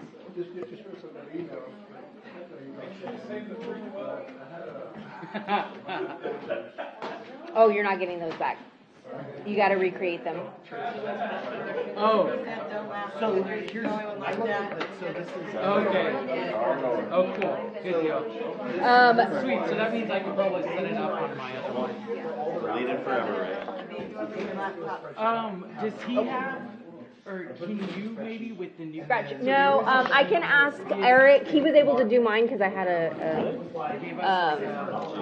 instruction sheet for setting up our email, like on both our phone and on like our. You can bring your personal phone up. It's not in my calendar, like that's all I've got on my personal phone. Not in the they've got a new program. Oh, yeah. But I don't check my email. Like 3 different links. Because then I'll be tempted to respond to any personal. Oh, okay. So, okay. I don't know what they're doing, but he is notified of the city. Oh, you know what? No, it's through Microsoft now, right? Yeah. Oh, so we just have to select. You just have to select Microsoft is a choice on Outlook. Oh, so I can add it to my other computer. Okay. That's right. Yeah. Okay. You just log in with your city email and your city password, and boom, you'll have it on a Microsoft Outlook. Well, you just open up not Microsoft on your computer. Yeah, on Microsoft. Yeah, but you like on an Apple computer, you would have to download. Oh, is Apple Outlook? Outlook. I have an Apple at work, but and that's the one I usually put my email on. Are they real computers? They're fake. Huh? They're fake. They're fake? Yeah, I believe it. I don't care for Apple. I guess you could tell. Well, yeah. I used to do like video and photos and stuff, and Apple was a lot better because it doesn't lag, it doesn't slow down over time. Well, I guess for some use, publishing and video and stuff like that, Apple is probably the superior. But for business, PCs are better. Oh, here you go, man. PCs are cheaper too. Well, mostly.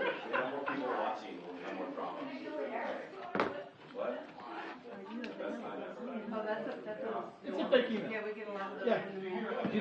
I want to talk to our tech people, whomever, and say like we need to be able to filter that out. Is that a new one though, or is that when we had Rackspace? No. So this was on the 20th. So I imagine all the filter settings will be updated. Yeah. And so hopefully it's a better filter. If the name, not the email address, if the name says Chris Riley and it's not Mayor Leon Valley, it should be filtered out. Because I get them at least once a week. I do. I stopped getting them because I blocked them. And that was, but the thing is, the email changes. The email address changes. Because hackers are smart. They're going out and they're pulling bots that are generating new email addresses and then sending it to you because it's free to create an email address. today that those people are, like, there are huge Oh, yeah. rooms where these people go, and if they don't do their job that day, that the cartel kills them. Oh, yeah. I had no idea. In India, too. I thought it was just some little sick nerd behind a computer. No. It's a huge corporate endeavor to do these. Because what they do is, once they get in, there's a couple of different ways they can do fraud. What Mr. Rule dealt with in his previous city, somebody got into their system and lay dormant for 9 months, just gathering all their email, and then spoofed a wire transfer when they did a wire transfer email. And then it was like 800K. He said that once you were notified of something like that thing that it had been days. Oh, yeah. Well, and that was one where they gained access and then just went silent, and nobody ever changed their password. And so, like, there's a reason why at work I have to change my password every 45 days. Yeah. Right, because what happens is if they can gain access to our systems, they can run viruses and tapeworms that will lock down every server that we have, every data that we have, everything, and it's called ransomware, and they'll send you and say, if you want us to unlock it, send us 1,000 Bitcoin. Well, that happened to one of the in Detroit or no, it happened Michigan. really close to. Was it which one of the cities had to pay out? Chavano did. Yeah. Chavano. Right after I left. How much was it? I was already gone. Was it like 500,000? It was a lot. You never pay the ransom. You never pay the ransom. Well, if you have sufficient backup. Chavano, well, so like for us, we have 3 different backups. We got, because they've always told us it's not a matter of if, it's a matter of when. So we'll get broken into, but it's a matter of how good your backups are. Well, and that was why, what is it, a year and a half ago, I said, like, hey, let's take 10 minutes to do a presentation on phishing. because We it's did. simple digital hygiene that people who aren't on a computer every day, all day long, they just don't know. And so we use Know Before Me. But we also have to do our annual training. Change your The password more the frequently than filters once that a we year. used to have weren't it like At least once every I 3 feel like they were months. really bad. With hopefully it'll be different with the Don't do that. Microsoft. Don't do that. I know, but I don't Did you understand get a lot of like So here's what you do. phishing type of Come up with emails? a phrase Didn't that those used works to for be you. filtered out? Okay? And then So what happened start was, with like, the mayor would email me. take and I that would phrase, get 'em. like walk the So dog. the filters were Just too as an strict. example. So I The let- I W, the loosened T, it, and the D and then we are all started using capitalized, so it's a But, phrase. like, You have a I small had and residents big, email me from a Yahoo and then account, you put and they an wouldn't come and increment get on the them. end. Oh, So it's like, that's right, because you need to be able to accept random let's say emails. the increment is 1.5.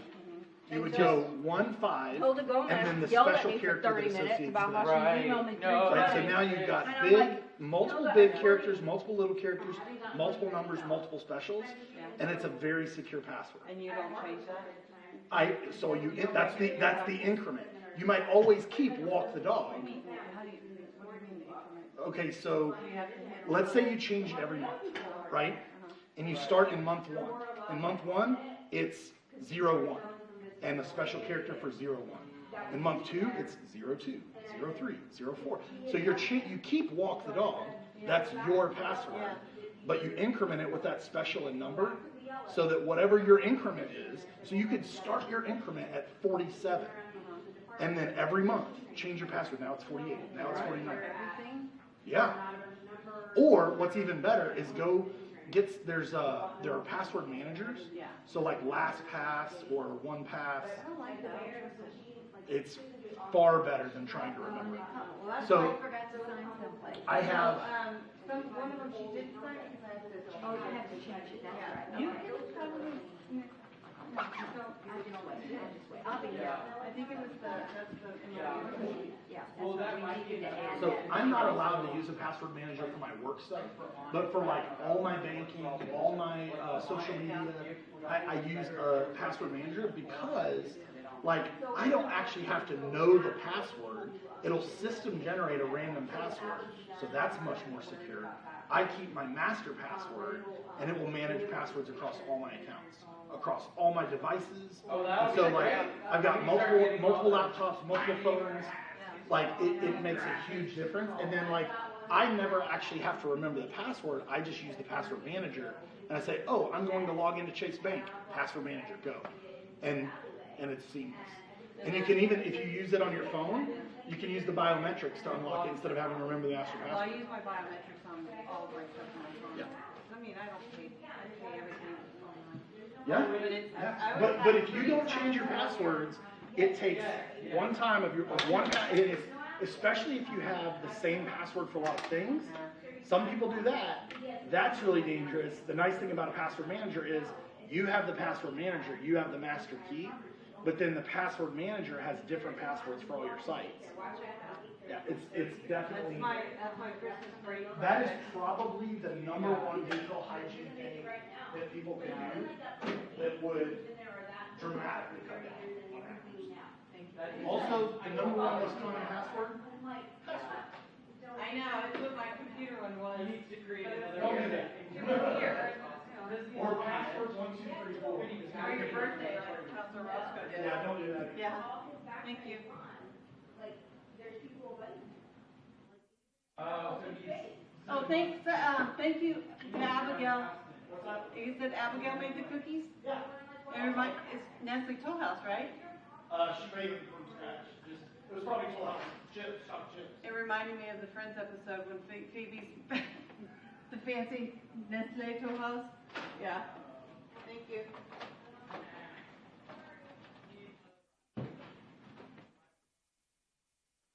She's still here.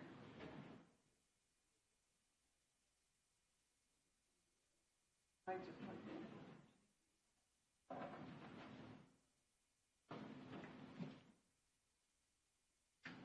That's not it. I'll figure it out. Well, I just need to see where Public Works. Oh.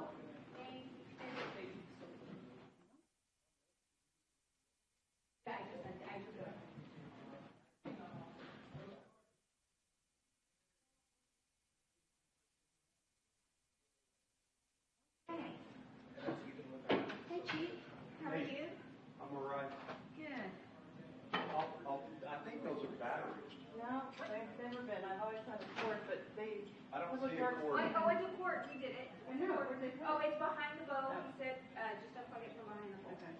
They did good hiding it. I always had it right here. Where was this? I was just like, here.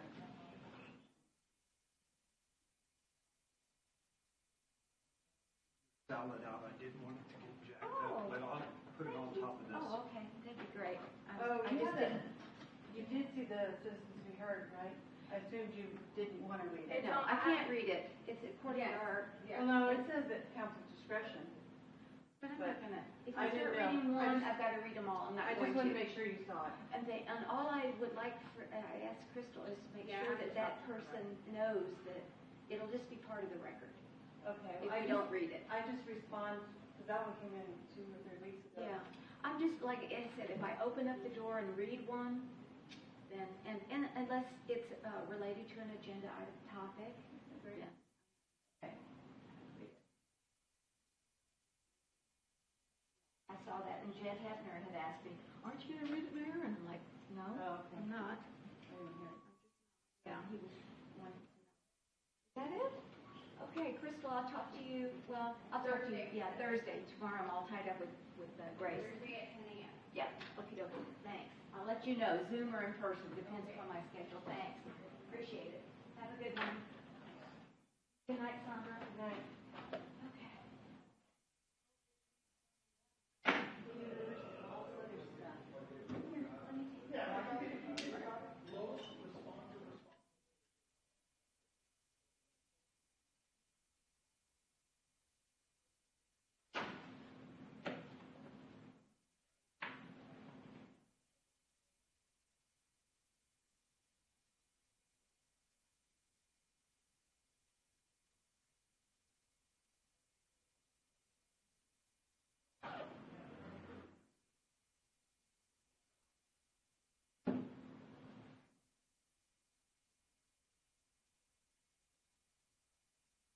Oh, shit.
Hey, there's a tea on the table in there that looks like nobody's had it if you want it.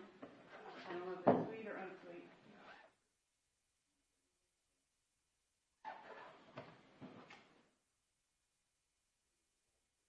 Just go back to your office. What else? That?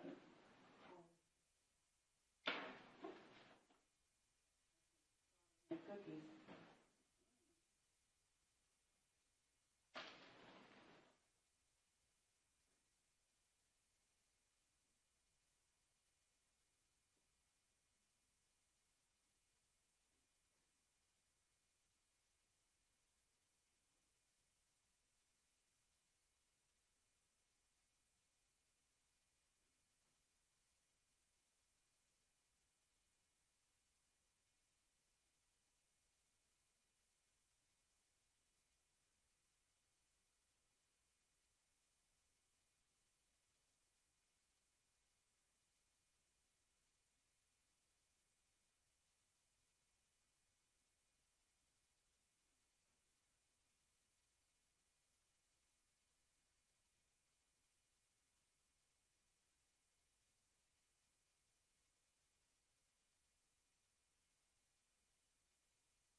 Aye.